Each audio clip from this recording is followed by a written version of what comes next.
Hi guys. Tonight, we walk into the kind of cold that bites through time itself.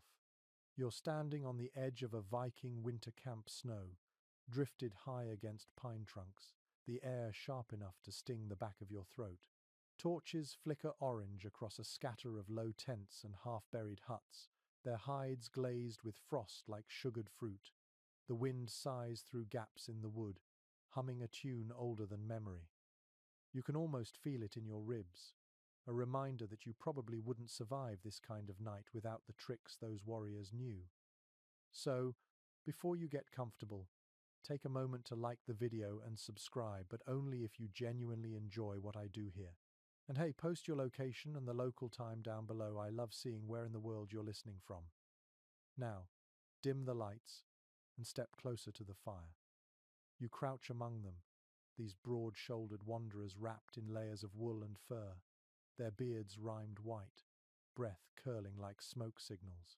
The fire crackles low, fed by pine resin and chunks of driftwood scavenged from frozen shores.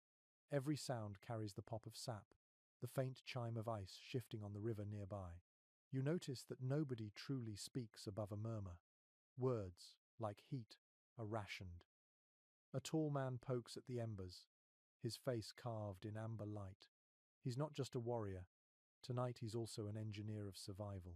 His people call this camp Vetrasetra winter sitting, and the art of not freezing is as prized as the swing of a sword. Historians still argue whether Viking winter camps were mainly military outposts or community settlements where families joined the warriors. Either way, the choreography of warmth was deliberate. You glance around. The shelters form a half-circle facing the windbreak, a wall of sleds, shields, and stacked logs. Inside, hides stretch over wooden frames, creating pockets of air that trap heat like primitive insulation. It's the same principle as your puffer jacket, centuries early, a mainstream historical fact. Excavations at Trelleborg and Birka show compact huts with turf-lined walls, built partly below ground to use the Earth's steady temperature. Quirky detail? Some evidence suggests they smeared fish oil on outer hides to waterproof them, an ancient, smelly version of weatherproofing spray. The smell hits you, wood smoke mixed with something animal, maybe tallow lamps burning seal fat. It's not pleasant, but it's home to them. You can almost taste the salt and soot clinging to the air. A woman, one of the camp followers, or perhaps a shield maiden, feeds the fire with kindling she's kept under her cloak all day. You realize survival here depends on hundreds of tiny decisions made before sundown.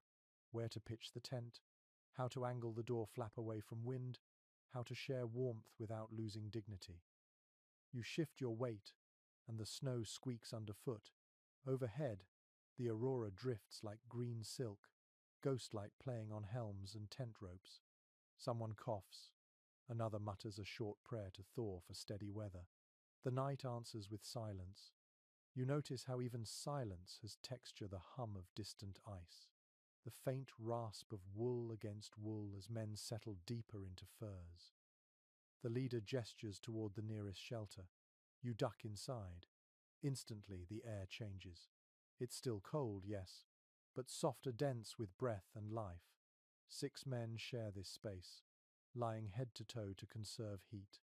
Their boots rest near the entrance, turned soles up to dry by the warmth of bodies rather than open flame.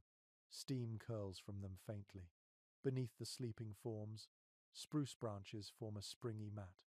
On top, layers of straw, then sheepskin, then cloaks. Each layer matters. Lose one, and frost creeps in like a thief. You trace the outline of a small bronze amulet hanging near the doorway, a Thor's hammer, meant to guard sleepers from trolls and spirits said to stalk the northern dark. Folklore wasn't decoration. It was insulation for the mind. Fear could chill faster than any wind. One warrior shifts, muttering in half-sleep. His hand brushes the hilt of his sea-axe knife. Even in slumber, he's alert. You realize that danger wasn't only the cold. Rival bands, wolves, or simply a collapsing roof of snow could end the night abruptly. That's why watchmen remain outside, pacing slow circles around the fires. You hear their boots crunch rhythmically, a heartbeat for the camp. A soft snore joins the crackle of fire. You think about the strange intimacy of this life, the way warriors shared not just raids and songs but the heat of their own skin. They called themselves felag, partners, literally fellows in wealth. But in winter they were fellows in warmth too. The old sagas rarely mention sleeping, as though admitting fatigue would tarnish heroism. Yet archaeologists remind us that even the fiercest warrior needed 8 hours of relative warmth, or his fingers would stiffen by dawn. You lean back, feeling the slow rhythm of breathing around you. 6 men exhaling fog that becomes its own kind of blanket. Condensation beads on the tent walls, freezing, thawing, freezing again, in a cycle that mirrors the heartbeat of the season. Outside, snow hisses off the fire as sparks drift towards stars. You think about the contrast, the violence of raids and the tenderness required to keep each other alive through such nights. A whisper of paradox threads through the camp, how men who could split skulls with axes also learned to tuck straw gently under a comrade's head so he wouldn't wake with frost-numbed ears. Your eyelids grow heavy from the warmth of the scene, but the story continues beyond this first night. There are tricks to come, rituals of heat and breath, beds raised from the earth, dogs curled like fur-covered stones. But for now, linger here in the half-dark, where the only sound is the sigh of sleeping Vikings and the quiet pride of surviving another frozen dawn. The fire's glow fades to a deep amber as you step outside, breath rising in plumes that catch the starlight. Around you, the camp exhales a slow rhythm of life. You can smell wood smoke and hear the faint creak of snow shifting under its own weight. This is the hour when warmth is currency, and every wisp of breath counts. You crouch beside a warrior tending one of the smaller hearths near the edge of camp. He moves with the calm precision of someone who has done this 100 times.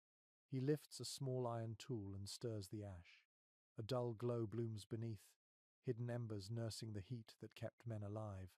It's a fragile balance. Too much air and the fire roars, devouring wood.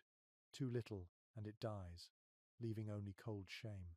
You realize this dance of breath and smoke is the camp's true language. Fire is not just a source of heat, it is a living presence, a companion. Every Viking learned how to read it.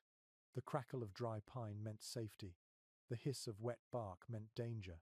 The wrong kind of smoke could suffocate a tent before dawn. Historians still argue whether Viking fires were always central hearths or sometimes small clay stoves placed in corners for safety. Excavations at Hedeby suggest both, depending on the size of the dwelling.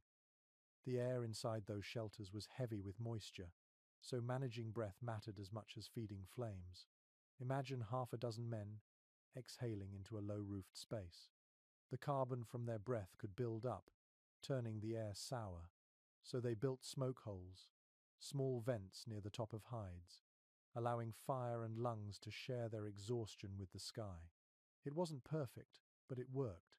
Some say they even judged the weather by the way smoke drifted out. If it clung low, a storm was coming. If it rose clear, the night might stay merciful. A quirky tidbit. A few sagas mention warriors wrapping damp cloths over their mouths while sleeping close to a fire, claiming it kept their breath moist and reduced coughing. Whether that was early respiratory wisdom or just superstition, nobody can say for sure. You sit close, watching sparks leap like orange insects. The warrior beside you mutters something about feeding the fire as you feed yourself. He breaks a piece of bread, warms it on a flat stone, and smiles faintly. You realize that for these men, tending flame is almost spiritual. The Norse word for home, heimer, carried both physical and emotional weight, and fire sat at its heart. Now your eyes sting from the smoke. You blink, and it blurs into something almost dreamlike. You imagine the firelight painting the tents gold, the way it must have looked through eyes weary from battle or travel. The orange pulse of embers acts as both a beacon and a lullaby. The camp breathes in time with it. When you step inside another shelter, the air is warmer. A small stone hearth glows in the center, ringed with blackened pots and curved shields resting against the walls. Someone has arranged birch bark to reflect heat back into the room, an early attempt at energy efficiency. It's clever, almost scientific. You touch the bark. It's hot, but not charred. The Vikings didn't just survive the cold, they engineered around it. Still, nothing could make the winter easy. The mix of smoke and breath turned the air damp. Condensation froze into delicate crystals on roof poles. Every dawn, someone scraped them off so they wouldn't drip and soak the bedding when the fire rose again. The cycle repeated every day, a quiet ritual of maintenance. You listen to the fire sigh as it shifts. The wood smells faintly of resin and salt from the sea. That's because much of it drifted ashore, seasoned by brine. It burns slower, steadier, ideal for long nights. One of the younger warriors tells you that his father taught him to lay logs in alternating directions, crossing like a woven mat.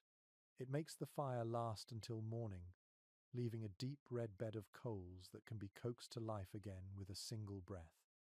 And that breath yours, theirs, everyone's becomes part of the warmth. You realize the science beneath the simplicity. In these closed shelters, every person becomes a furnace, each exhalation adding humidity and heat to the air. It is an invisible network of survival, powered by lungs and trust. There's something mesmerizing about the rhythm. The fire exhales, the people inhale, the walls sweat, freeze, and sweat again. You begin to understand why they called it a winter sitting instead of merely camping. It was an act of endurance that bordered on ceremony. One man pulls a piece of glowing coal from the hearth using iron tongs and places it in a small clay pot filled with sand. It's a traveling ember, a kind of ancient battery. In the morning, it will light another fire without flint. It's a simple yet brilliant technology, carried from camp to camp, one ember feeding another like a chain of shared warmth across the north. Historians still debate whether these portable firepots were common or ceremonial. Some suggest they were tied to worship of hearth deities, others that they were just practical fire starters. Either way, the image lingers, a people so attuned to flame that they refuse to let it die, even for a single night. You lie back, the smoke curling toward the vent like a prayer. The sound of crackling wood settles into your pulse. You can almost imagine the conversation of breath between you and the fire. Both of you living, both of you feeding, both of you waiting for morning. Outside, snow falls softly, but inside, the world glows red. You exhale, and your breath joins theirs, a small act of survival in a long, frozen story. You wake to a dull grey light seeping through the hide walls. The fire has burned down to faint coals, their glow like sleepy eyes under ash. The air smells of wool, sweat, and smoke. Outside, someone is shaking snow from the roof. It lands in heavy thumps, muffled by the firs overhead. Your breath drifts in the cold morning, visible even inside.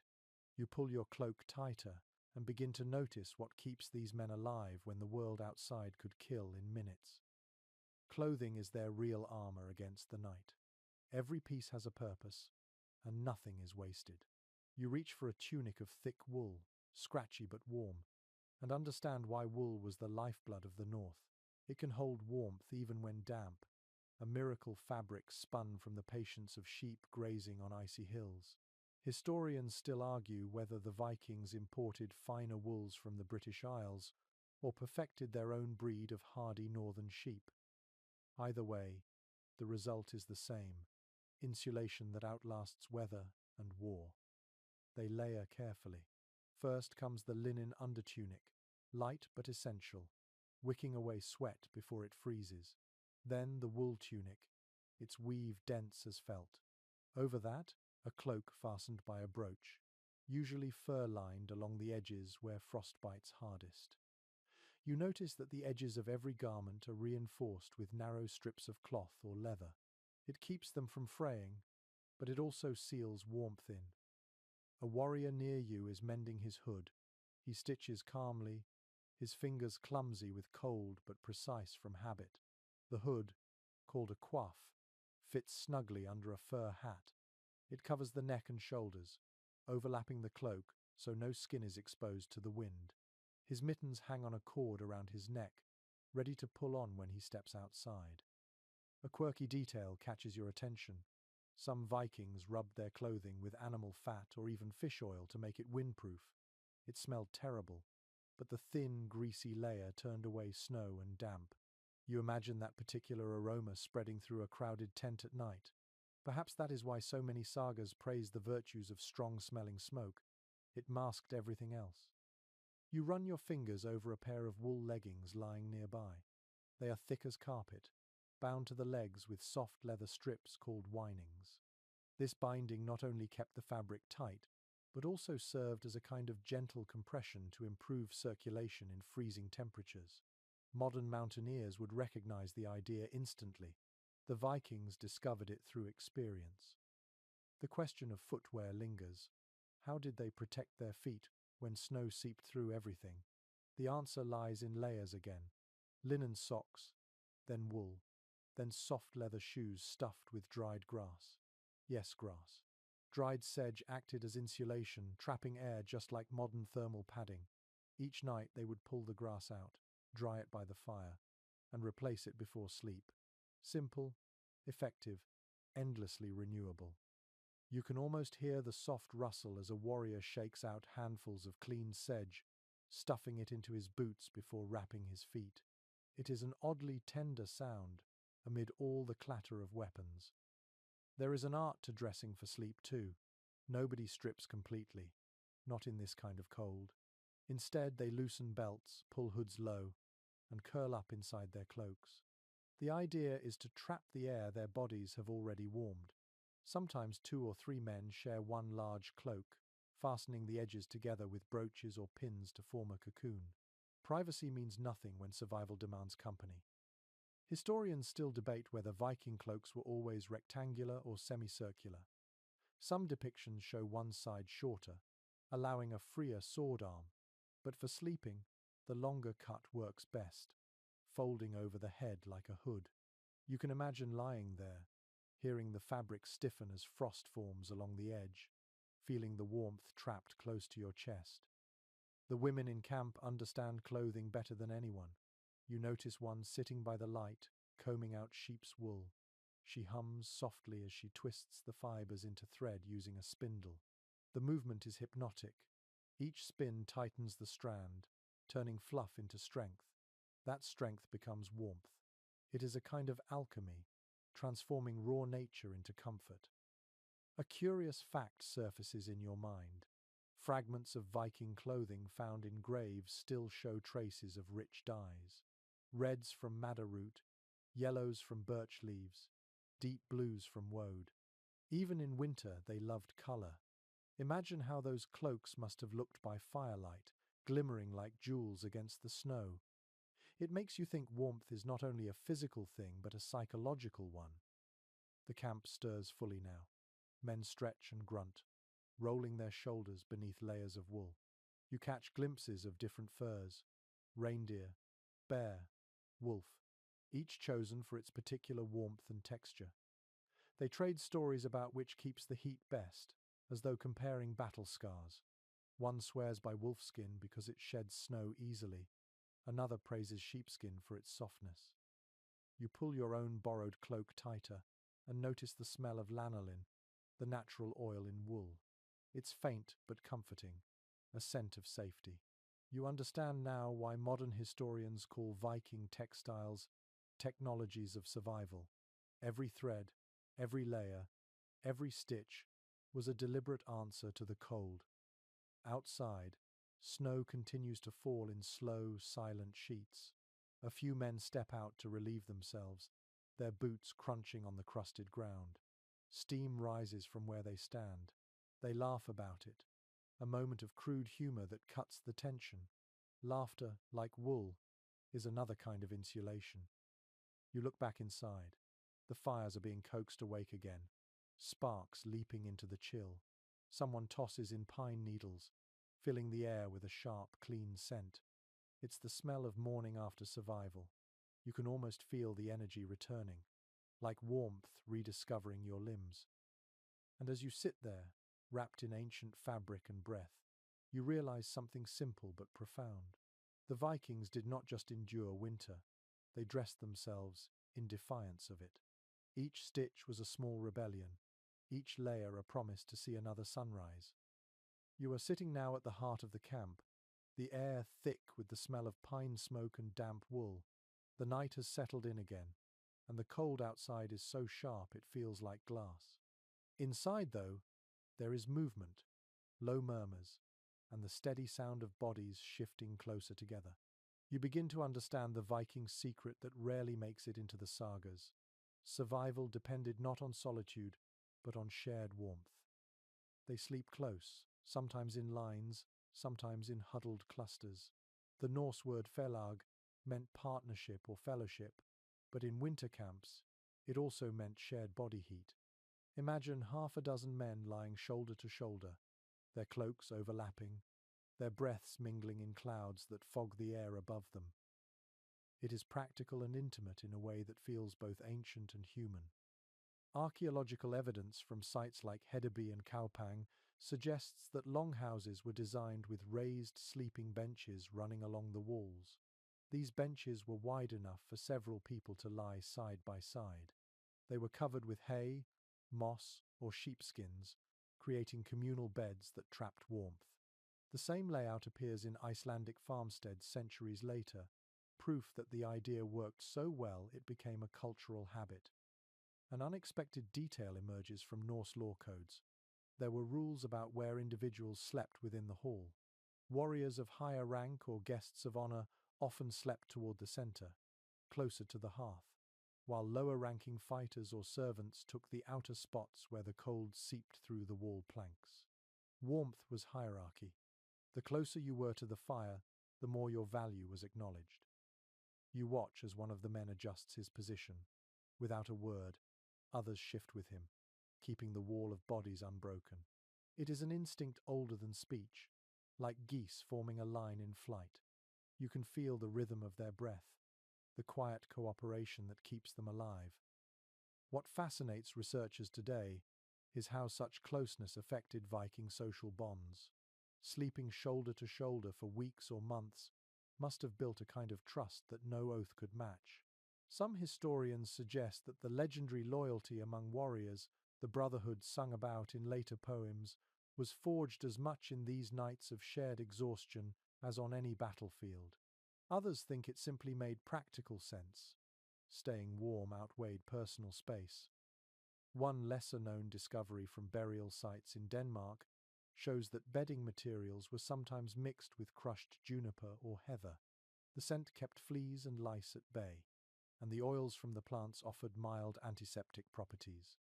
Picture that fragrance rising from the bedding, woody, clean, a faint whisper of summer preserved in the middle of a frozen landscape.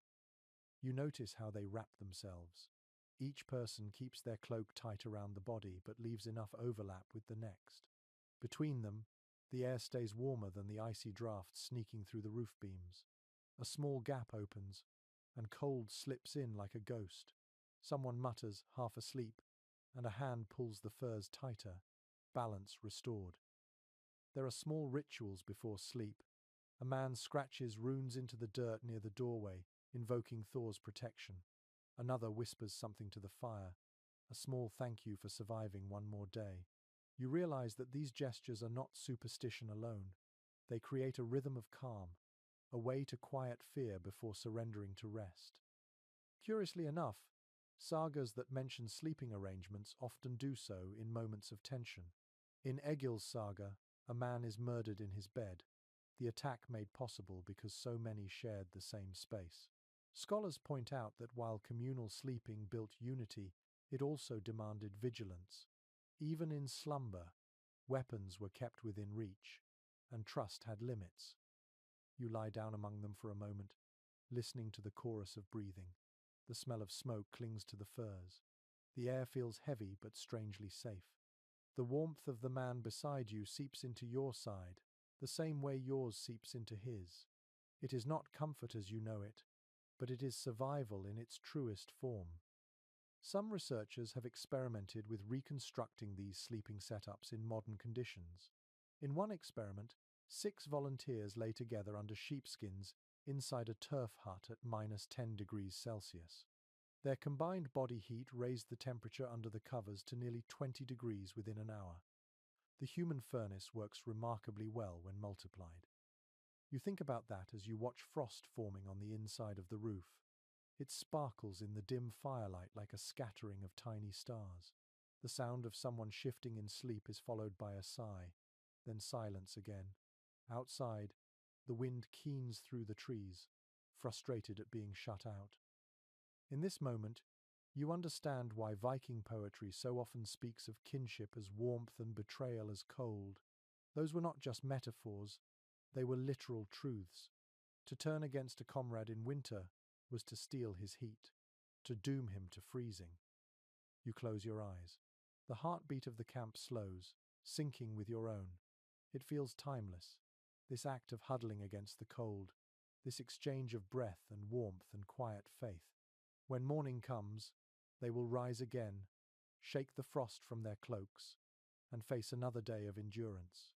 But for now, they sleep, a single living organism pulsing softly against the vast, frozen dark. You wake in the half-light before dawn. The cold has crept back in, thin and sly, curling around ankles and fingertips. Outside, the first grey shimmer of morning touches the snow.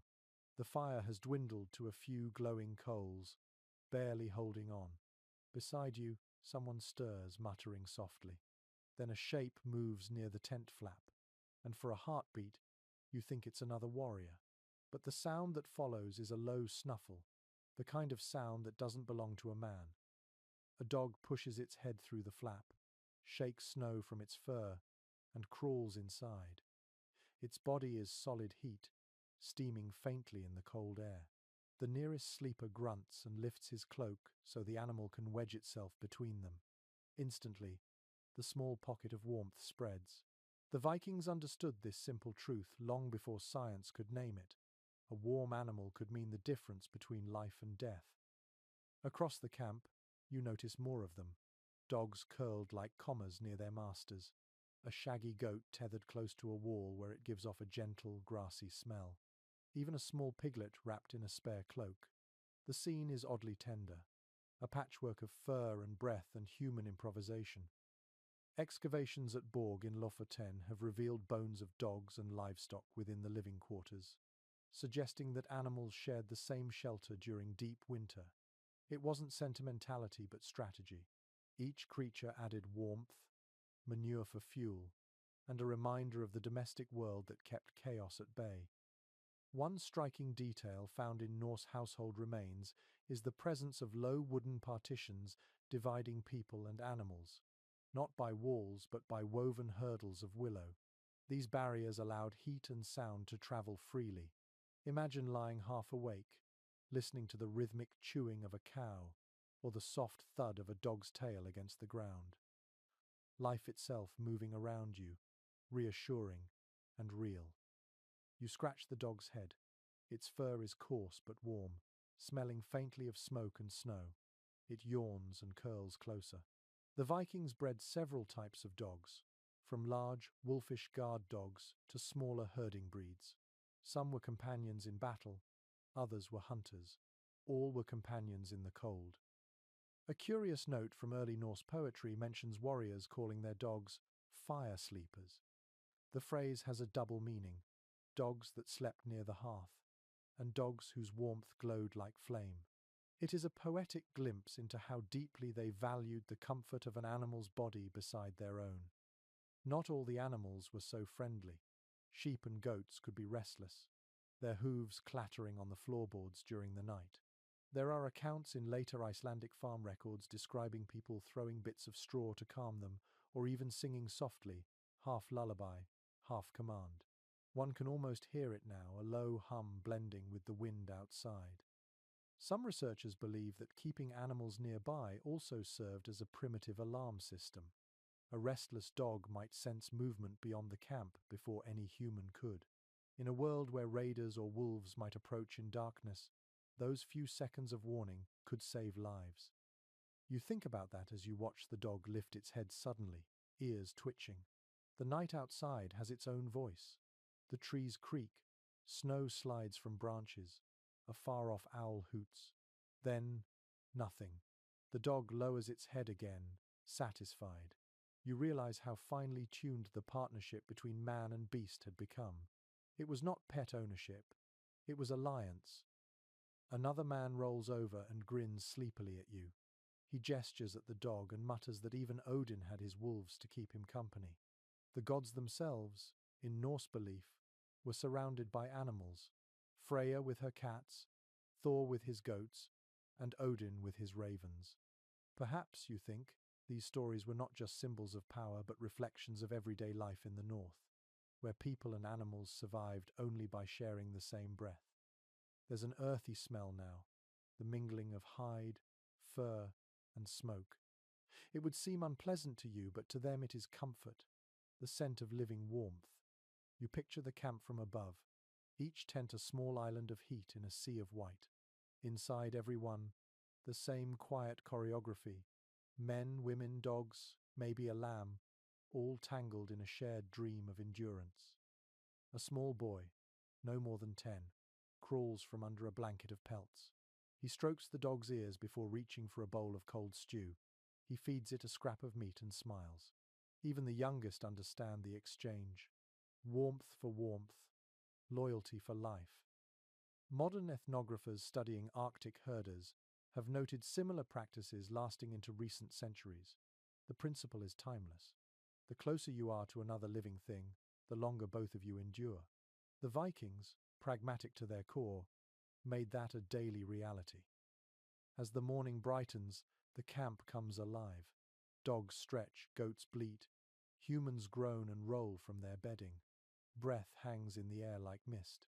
Someone feeds the fire a handful of birch bark, and the flame leaps high, painting every face in orange.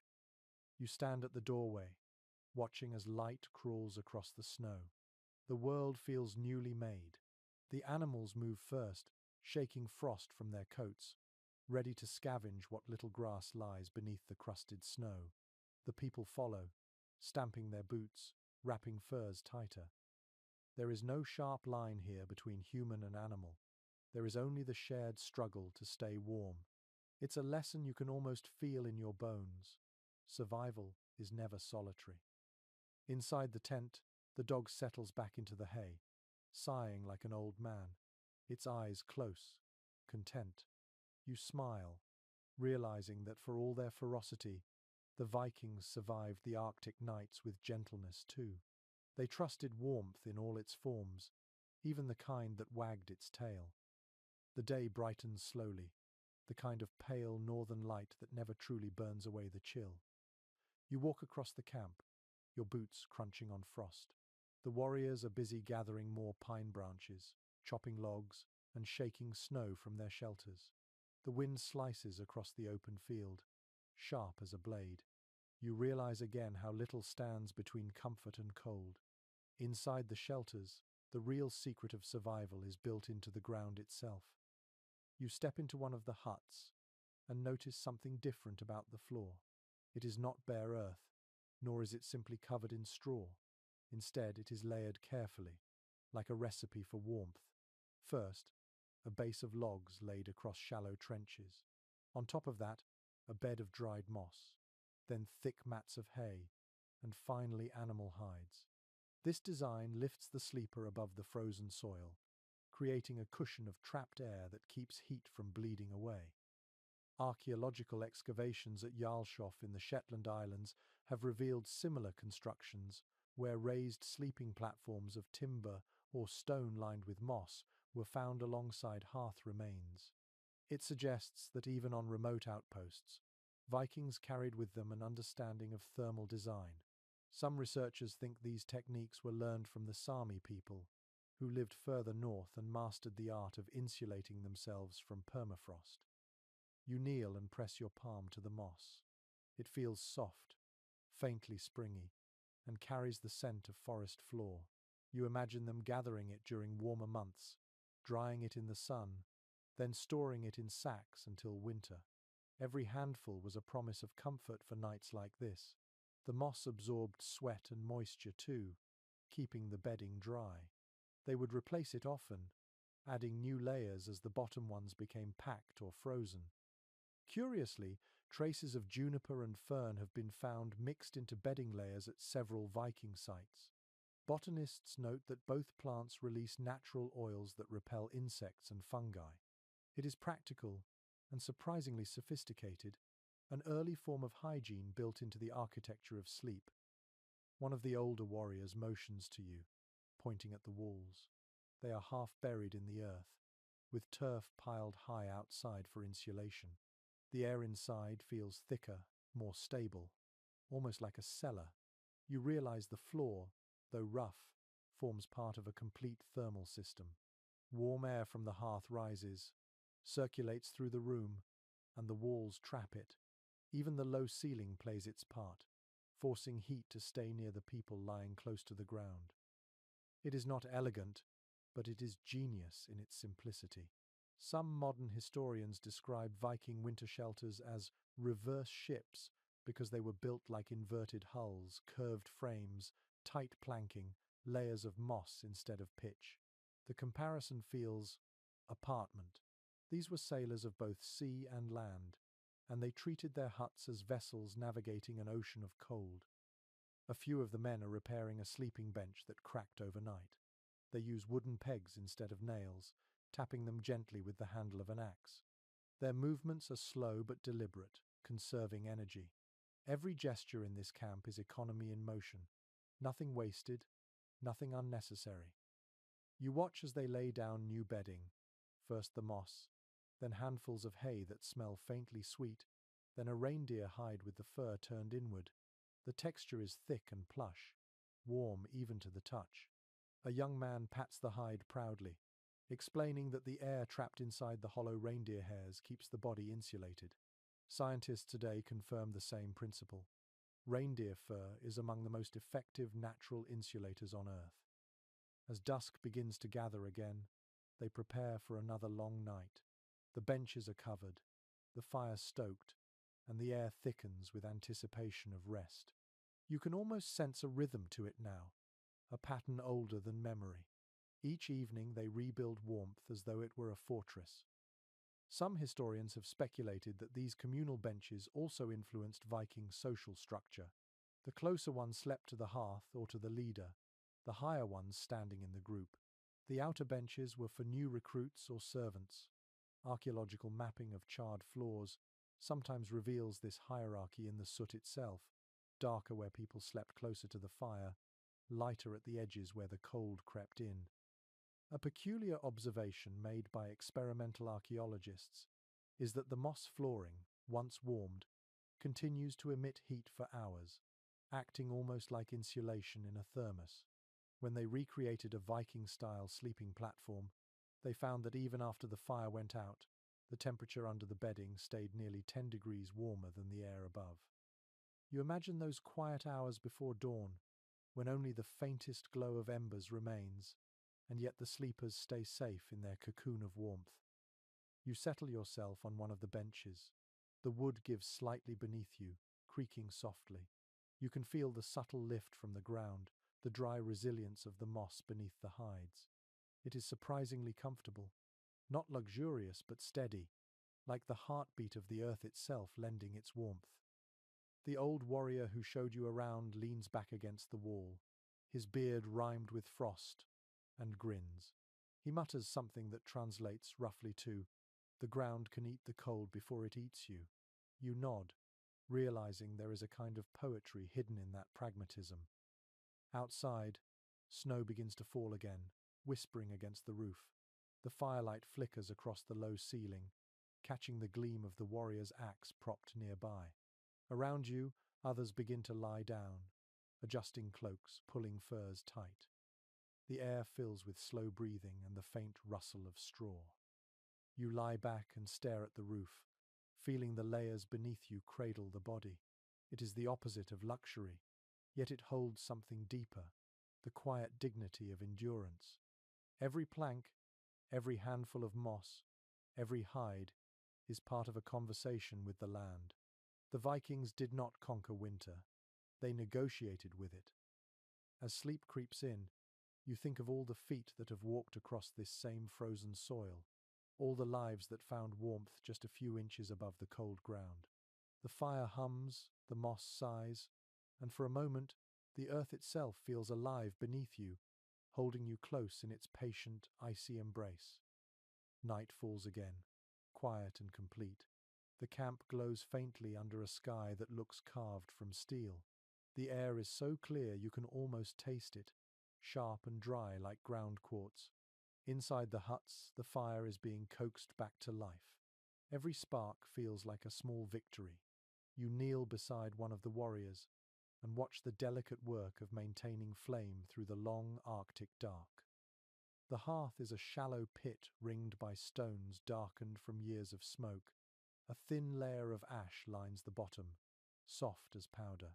The warrior carefully lifts a chunk of glowing coal from last night's fire and sets it at the center. He sprinkles dry moss around it, blows gently, and waits. A faint red bloom spreads, then a tongue of light. The flame catches, stretches, and grows. A moment later, warmth ripples through the room. It looks easy, but this is the art that kept entire communities alive. If the fire went out, relighting it from flint and steel in freezing air could take precious time and energy. Many Viking camps kept coals buried in ash all night, insulated against the wind. In the morning, the ashes were stirred and fed with pine needles or birch bark to wake the fire again. Archaeological traces of these sleeping fires have been found in longhouse ruins in Norway, the ash layers showing the rhythm of daily rekindling. A curious experiment by modern reenactors confirmed what the ancients already knew. If a coal is buried in fine ash, it can stay warm for nearly 12 hours, smouldering unseen like the heartbeat of the camp. You picture that faint glow in the dark, a pulse of life that never fully dies. Around the hearth, the walls are stained black. Soot clings to the beams and hides, a reminder that fire is both friend and danger. Too much smoke, and a hut can choke its inhabitants. Too little, and the cold kills instead. You realize that managing fire inside such tight spaces required a craftsman's touch. The structure of the hearth is ingenious. Some are built with a hollow stone in the center to channel air beneath the flame, feeding it slowly. Others have shallow trenches leading outward, letting smoke drift away while drawing in fresh air. The Vikings were not guessing, they were engineering. Fragments of iron grates and vents found in settlements like Lens or Meadows in Newfoundland suggest that these techniques traveled across oceans with them. You lean closer and feel the warmth brushing your face. The fire speaks softly in pops and sighs. One man tosses a handful of dried seaweed onto it, releasing a salty crackle and a strange, pleasant odor. He grins when he sees your expression and explains that seaweed burns hot and clean, a trick learned from coastal living. You file that away in your mind, one of those small secrets that make survival seem almost elegant. What fascinates historians is how the Vikings balanced heat and safety. Some reconstructions show that smoke holes were placed not at the top, but along the leeward side of the roof, so the wind could pull the smoke outward like a slow breath. A few scholars think this technique came from observation of animal burrows and how steam escapes through side vents in snow. However it began, it worked. The fire becomes the center of every night. Around it, men eat, talk, mend their boots, polish weapons, and finally fall asleep to its rhythm. It is the camp's heart, steady and glowing. Children drift to sleep, watching the embers fade. Old men stare into it as though reading omens. The sound of crackling wood replaces the ticking of clocks in this world. One small but charming detail recorded in an Icelandic household saga describes people throwing fish bones into the fire to predict weather. If the bones cracked sharply, it meant frost. If they hissed softly, rain. It is part superstition, part science, an old habit of listening closely to the language of flame. You stretch your hands toward the fire. The heat seeps through your gloves, spreading up your arms until your fingertips tingle. The smell of burning pine sap fills the room, sweet and smoky. You realize that warmth here is not constant. It is earned every few hours. Someone must always tend the fire, feed it, stir it, guard it. There is no automation in this world, only vigilance. As night deepens, you notice how the firelight paints everyone's faces in gold. Lines soften, fatigue dissolves, and even the hardest warrior looks almost gentle in that glow. Stories begin to rise from the circle, low voices sharing memories of home, of fields green under summer sun, of wives and children far away. The fire listens to them all, patient and flickering. Modern archaeologists have pointed out that Viking hearths were often lined with clay mixed with crushed shells. The mixture not only resisted heat but also reflected it, amplifying the warmth in a small space. You can almost feel that cleverness under your feet, a thousand-year-old understanding of thermodynamics before the term even existed. The wind outside moans through the pines. Sparks rise through the vent hole, swirling into the night like fleeting stars. For a moment, the camp feels suspended between two worlds, the burning life inside and the endless frost beyond. You lie back on your bedding, the fire's glow pulsing against the roof beams. Sleep comes slowly, shaped by the rhythm of crackling wood. You understand now that for the Vikings, flame was not merely a tool but a companion, a creature of warmth and breath that had to be fed, soothed, and never forgotten. The last thing you hear before sleep claims you is the soft murmur of someone whispering a blessing to the fire, thanking it for its light. The ember flares in answer, and darkness folds gently around you like fur. By the next evening, the wind sharpens, dragging sheets of snow across the camp like white sails. The flames inside the shelters burn low, protected under layers of hide and turf. You push aside a flap and step inside one of the tents. Instantly, the noise of the storm softens, and the air thickens with the scent of wool, smoke, and animal fat. This space, rough and dark, is an invention born of necessity and experience, the Viking tent that breathes. It takes your eyes a moment to adjust. The walls curve inward slightly, made from overlapping animal hides stretched over wooden poles.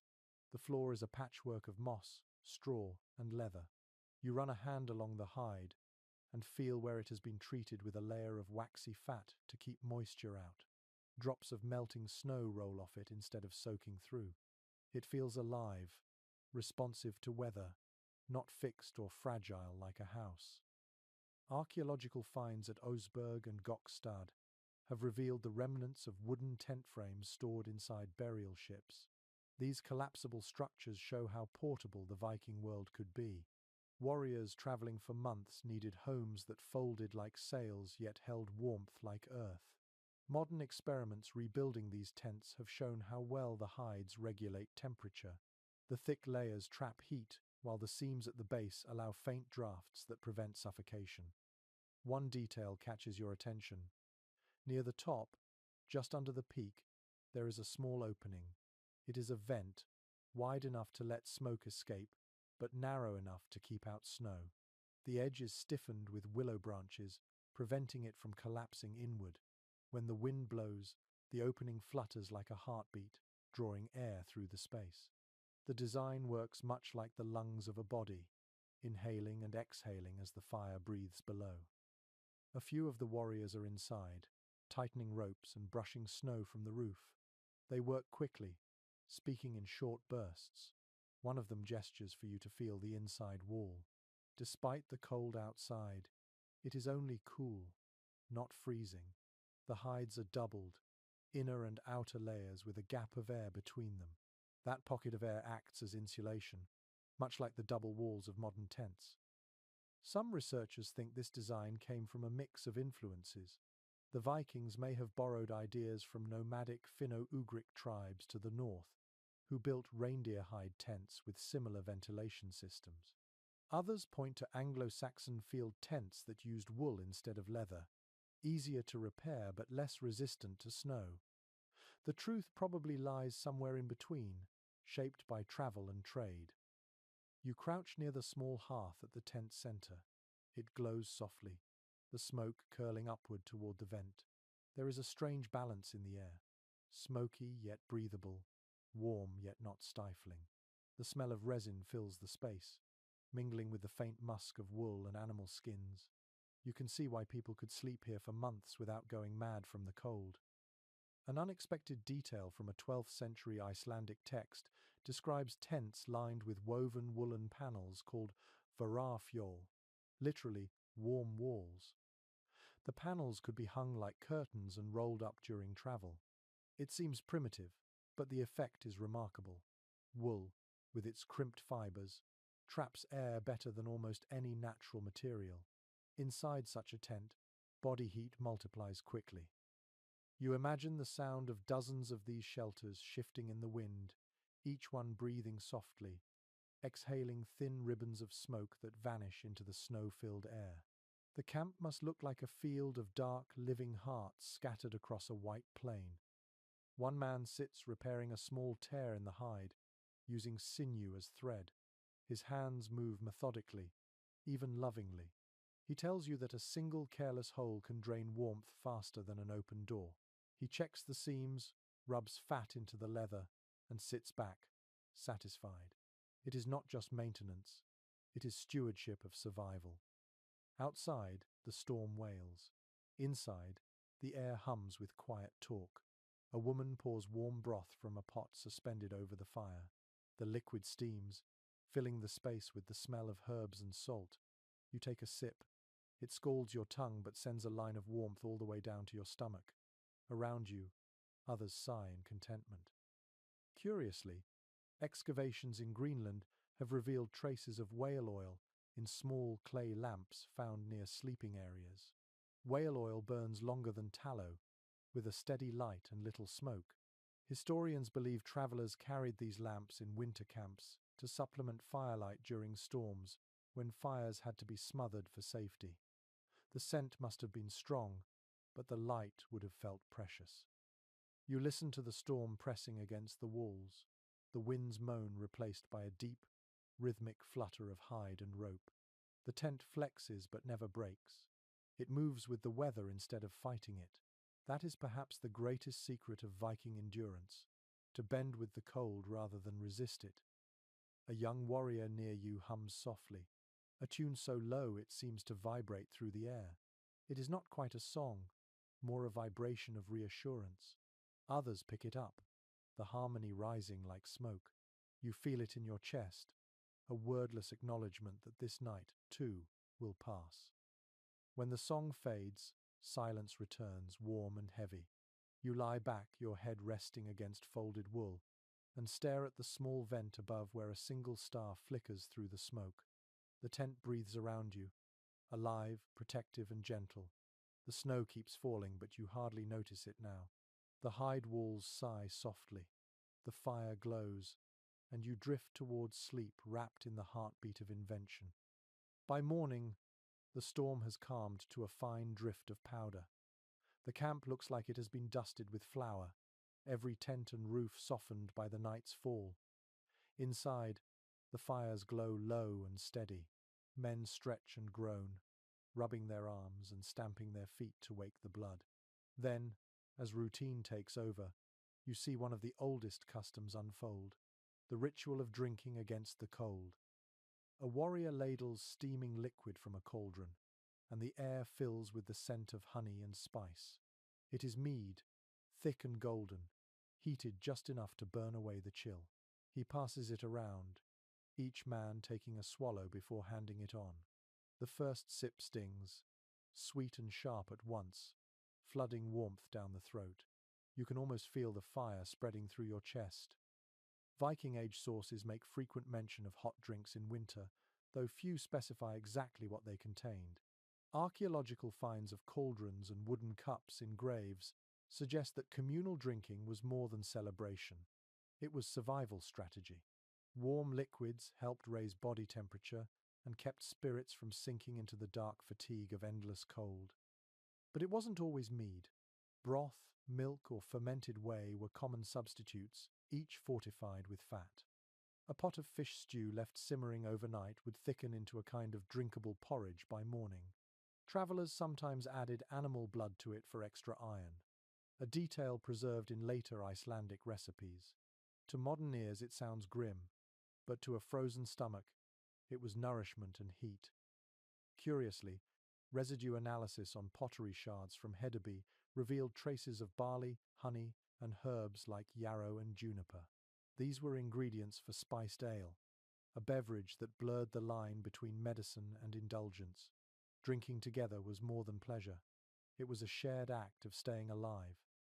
You watch them now as they pass the bowl again, laughter echoing softly against the walls. The sound feels heavier than the air, full of relief. They are not celebrating victory. They are celebrating endurance. One of the younger men, his beard rimed with frost, jokes that a real warrior drinks until he forgets how cold he is. The older ones smile but say nothing. They know too much mead dulls more than pain. There are sagas that tell of warriors freezing to death because they fell asleep drunk beside the fire. So they ration it carefully, balancing warmth and wisdom. Some researchers believe that alcohol played a complex role in Viking winter life. It eased the body's shivering response, making the cold seem distant for a time. Yet it also caused heat to leave the body faster, a deadly trade. The Vikings must have sensed this instinctively. Their songs praise mead for courage, but warn against excess. Perhaps, as with fire, they learned to respect the fine line between comfort and danger. A curious practice mentioned in a few medieval Norwegian texts describes heating stones in the fire and dropping them into a barrel of ale to make it warm. The hiss and foam that followed were a spectacle in itself, and the drink, smoky and sweet, could last for hours.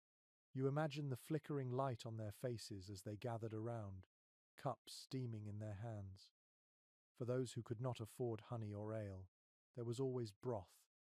A pot of bones, onions, and salt would simmer quietly, its surface glistening with fat. The scent drifted through the camp, mingling with the smoke and the faint musk of fur. Even now you can picture the thin curls of steam rising in the chill air, carrying the promise of warmth to anyone who smelled it.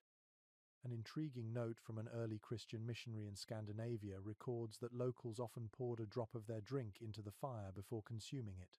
He called it pagan superstition, but it was likely an offering to Logi, spirit of flame. To the Vikings, every source of warmth had a guardian. Drinking beside the hearth meant honoring it. The effect of the drink is immediate. Faces flush, shoulders loosen, conversation begins. You realize how much the body craves not just heat but companionship. Shared warmth tastes better. The cup passes again, slower this time, and the laughter fades into soft talk about ships, harvests, and omens. Outside, the snow glows pale blue in the morning light. A few men step out, steaming breath rising like smoke from their mouths. One pours the dregs of his cup into the snow, murmuring something under his breath, perhaps gratitude, perhaps habit. The dogs watch with quiet eyes, tails wagging, hoping for scraps. Inside, someone adds another log to the fire. The flames leap higher, reflected in the surface of the cauldron. The smell of honey fills the air again. You sip once more, feeling the liquid slide down your throat, heavy with sweetness. For a brief moment, the world feels warm and safe. Later, when the pot is empty, they rinse the cups with melted snow and hang them by the fire to dry. It is a small act of order, a gesture of control in a season that allows little of it. Every task, every sip, every shared smile holds the same meaning. Keep the cold outside and life within. The wind picks up again, brushing against the tent walls. You hear the soft whistle it makes through the seams, like a distant flute. One man hums to it, a low tune that drifts between contentment and melancholy. You close your eyes, the taste of warmth still on your tongue, and listen until the sound fades. The night is quiet except for the low hum of wind moving through the pines. You can hear the slow creak of wood, the whisper of snow sliding off a roof, and the occasional crack from a settling log in the hearth. Inside one of the huts, men begin to unwind from the long day. The air feels heavy, thick with heat and the smell of resin. Now comes the time for what they call kveldssette, the evening sitting, when bodies and minds prepare to cross from wakefulness into rest. You notice that they do not simply collapse into sleep. There is a rhythm to how they slow themselves down. A few of them remove belts and weapons first, hanging axes and knives near their heads within easy reach. Others unlace boots, stuff them with straw to dry, and set them upside down near the fire. The glow of the coals paints the scene with a soft red light, flickering over fur and wood and tired eyes. One man, broad-shouldered and quiet, dips his fingers into a bowl of animal oil and rubs it onto his arms and hands. He explains that it keeps the skin from cracking in the cold. The smell is sharp, like salt and smoke mixed together. You imitate him, and the sensation is strange but soothing. The oil forms a faint sheen that catches the firelight. Fragments of Norse poetry hint at such habits, describing warriors who anoint their limbs with fat before travel or sleep. Archaeologists have even found small wooden pots containing traces of tallow and beeswax, perhaps used for the same purpose. It was both protection and comfort, a nightly ritual that turned survival into ceremony. Nearby, another man pours water into a wooden bowl and adds a pinch of dried herbs. Steam rises slowly, carrying a scent of pine and something floral. He splashes the water over his face and neck, shivering as it hits his skin. You realize this is their version of washing. It is not about cleanliness alone, but about signaling the body that the work of the day is done. Some accounts from later Icelandic farm life describe evening baths taken in wooden tubs filled with warm water drawn from the hearth. The Vikings of winter camps had no such luxury, but they improvised. Heated stones placed in snow could melt enough water for wiping down, and in the bitterest nights, even that small act felt like luxury. A curious discovery made at a burial site in Denmark included small combs carved from antler, their teeth worn smooth by constant use. Grooming, it seems, was part of discipline. You imagine them passing the comb through tangled hair, not for vanity but for order, a way of telling themselves that civilization still existed, even here among frost and shadows. As they finish their washing and oiling, someone begins to speak softly. It is not quite a prayer, not quite a poem. He recites lines invoking Frigg, goddess of home and comfort, asking her to guard their dreams from mischief and fear. His voice is steady, carrying over the sound of crackling wood. Others listen in silence, the way you might listen to the wind or the tide. Written sources from later Christianized Scandinavia mention nighttime prayers adapted from older pagan customs. The words changed, but the intention remained: to greet the night with respect. To sleep in a Viking camp was to surrender not just to rest, but to vulnerability. Every prayer, every whispered name of a god, was a shield against the unknown. After the short chant, a woman enters carrying a small bowl of broth. She ladles a little into each wooden cup, her hands steady despite the tremor of cold air that follows her inside. The broth is thin but hot, flavored with bone and herbs.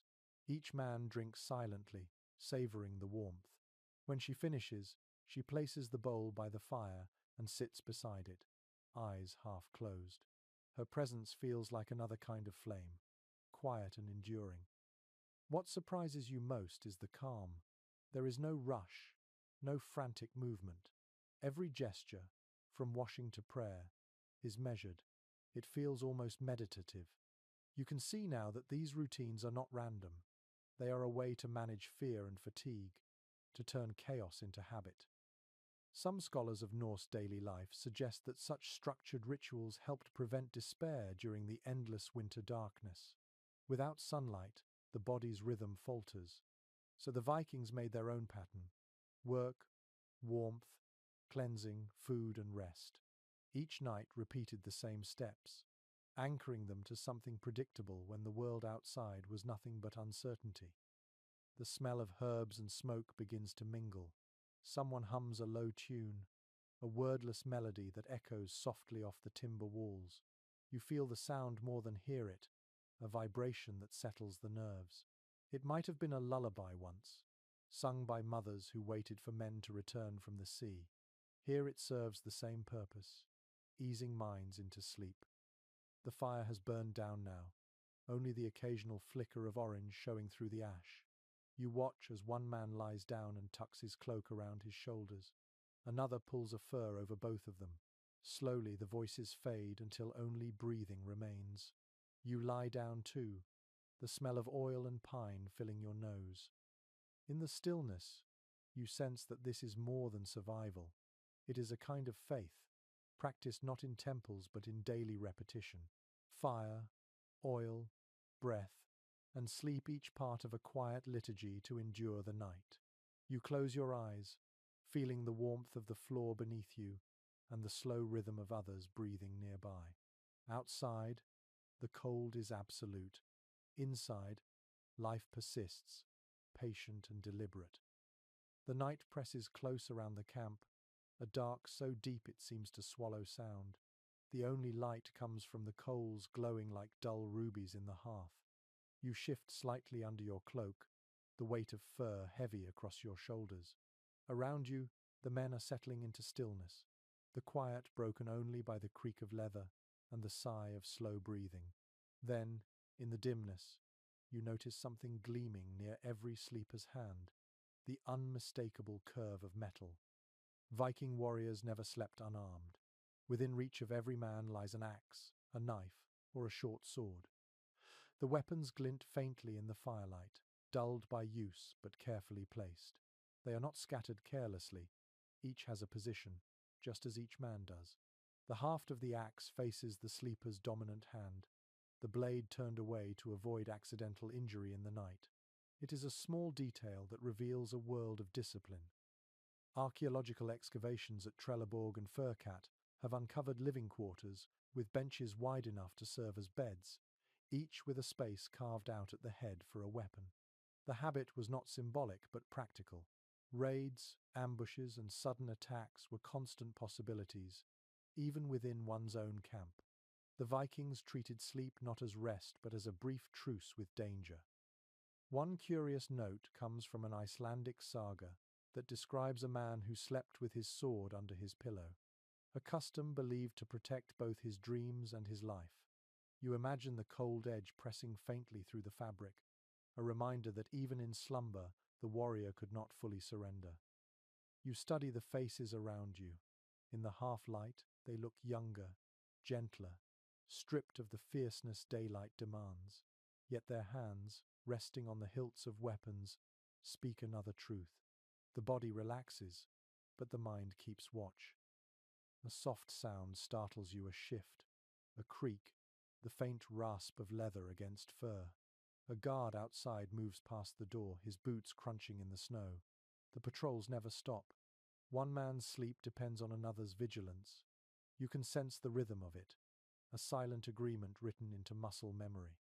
It is easy to romanticize Viking bravery, but here in the flicker of a dying fire, you see it differently. Courage is not only found in battle cries and bloodshed, it lives in this constant awareness, this readiness to wake and fight at any sound. The camp is a living organism, half asleep, half awake. There are records from medieval chroniclers who observed Norse travelers setting up camps in foreign lands. They noted that even after long feasts, one man always remained awake by the fire, axe across his knees. It was less an order than instinct, a tradition woven so deeply into their culture that no one questioned it. You reach for a weapon lying near your bedding. The handle feels smooth from years of use, the wood worn to fit a single hand. It is neither ornate nor delicate. This axe is a tool, a companion, a last defense. You rest it back gently, suddenly aware of how much it symbolizes the world you are standing in. An intriguing discovery made by metalworkers studying Viking artifacts is that many weapons show signs of frequent sharpening, but little polish. The warriors cared more about readiness than appearance. In a winter camp, When the mind grows heavy and the body aches, a sharp blade might be the only thing separating survival from death. One of the men opens his eyes and looks at you, smiling faintly. "Cold steel keeps warm hearts," he whispers, before rolling over again.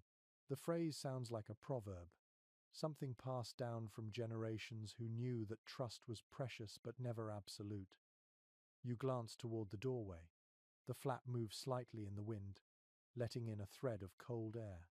A guard's shadow crosses it, then fades.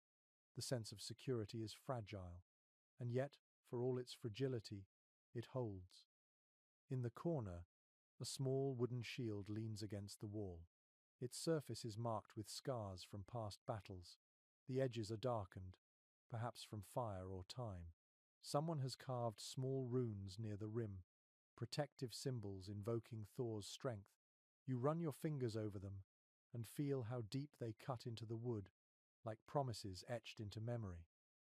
A detail recorded by antiquarians centuries later describes Viking warriors placing their shields under their heads as pillows.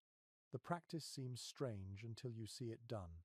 The shield's curve cradles the skull while keeping the weapon close. It is both comfort and protection. The fire settles lower, shadows creeping up the walls. Outside, the world is silent, except for the occasional howl of a distant wolf. Inside, the sleepers drift deeper into rest, their hands never straying far from their blades. You realize that this closeness to danger changes the very nature of sleep. It becomes something alert, something alive. Modern soldiers have spoken of the same thing, that they never truly sleep during war, only rest with eyes half open. The Vikings, you think, would understand that completely. Their slumber is not surrender but preparation. You lie back again, staring into the dim glow of the coals. The axe beside you feels like part of your own body now, an extension of instinct. The thought is both unsettling and oddly reassuring.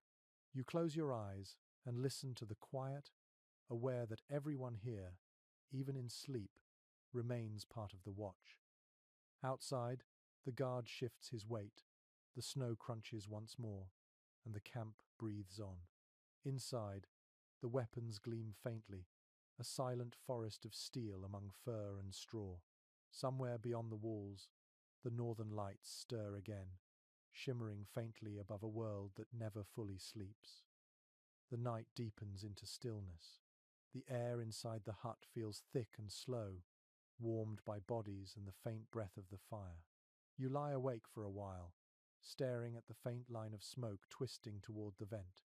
Around you, the men breathe in rhythm, their chests rising and falling beneath fur and wool.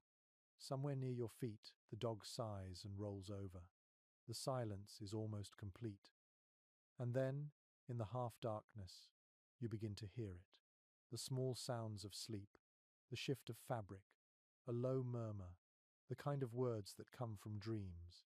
One man mutters a name, another laughs softly, still caught in some vision from his mind. You close your eyes and try to imagine what they see when they dream. For the Vikings, dreams carried weight. They were not dismissed as fantasy, but treated as messages, sometimes from the gods, sometimes from restless ancestors. A man who dreamed of the sea might take it as a sign to travel, while another who dreamed of fire might expect conflict. In the sagas, dreams often predict deaths, victories, and betrayals with haunting precision. You can feel that tension in the air, a quiet reverence for the unseen world that visits in sleep. Archaeological evidence rarely captures belief, but literature fills the gaps. In the saga of the Volsungs, a woman dreams of a mighty tree growing from her lover's heart, spreading branches across the world. It foretells the rise and fall of kings. Another tale describes a warrior dreaming of a wolf devouring the moon, a vision scholars believe symbolized winter's darkness swallowing the light. These are not idle stories. They are the shape of thought in a world without electric lamps or alarms. You imagine the feeling of waking in such a place, where dreams and the real cold blend together. The air presses close, and the faint smell of smoke seeps into the senses. Perhaps, for a moment, a dream of warmth feels more real than the fire itself. One man shifts beside you, his hand twitching near the hilt of his axe. His eyes move beneath closed lids. He is dreaming of battle. You can see it written on his face. His jaw tightens. His lips form soundless words. Then he exhales and relaxes again, his body sinking into the moss beneath him. Curiously, ancient Norse medical texts mention the use of herbs like mugwort and yarrow to encourage clear dreams. These plants were burned in small bundles or tucked under pillows to invite visions. You can picture a healer preparing such herbs before a journey, muttering charms while tying the stems together with a strip of leather. Perhaps a few warriors in this very camp sleep with those same leaves under their heads, waiting for wisdom to arrive in the dark. Some modern historians think the harsh environment itself shaped how the Vikings understood dreams. The isolation of winter, the long hours of darkness, and the rhythm of the fire's glow all worked like hypnosis. The boundary between the waking world and the dream world blurred. When you live half your life in shadow, the mind learns to find light elsewhere. The old sagas tell of men who claimed to see omens while drifting between waking and sleep. One described a woman standing over him, her hair shining like ice. She whispered that he would not live to see spring. Another claimed to see ravens flying through his shelter, though no one else saw them.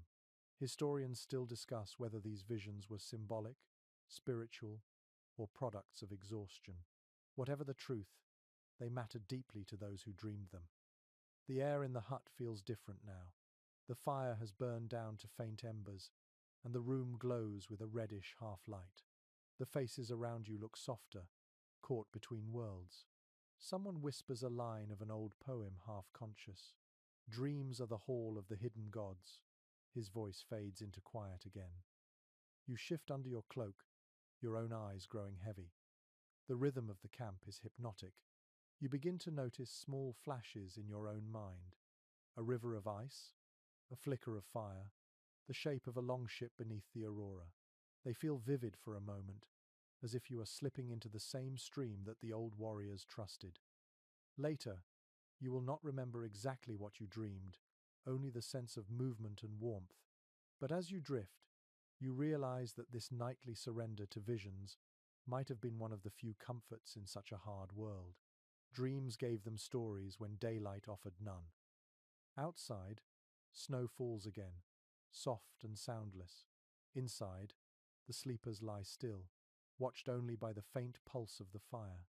The air smells faintly of pine and ash. Somewhere in the darkness, a man sighs, and another murmurs a prayer.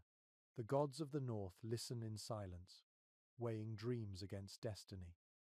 You exhale, letting your breath merge with the smoky air. The cold presses close to the walls, but inside there is only warmth, stillness, and the quiet flutter of sleeping minds chasing the light that hides beyond the storm. Morning light spills through a thin gap in the roof, golden against the smoke-streaked wood. The fire smoulders quietly, sending slow ribbons of grey into the air. You sit up and stretch, your back cracking, your hands rough from cold. The camp smells heavy and real, sweat, fur, and smoke blended into something almost earthy. It is the scent of living close to the edge. Hygiene is not a luxury here, but it exists in its own rugged form.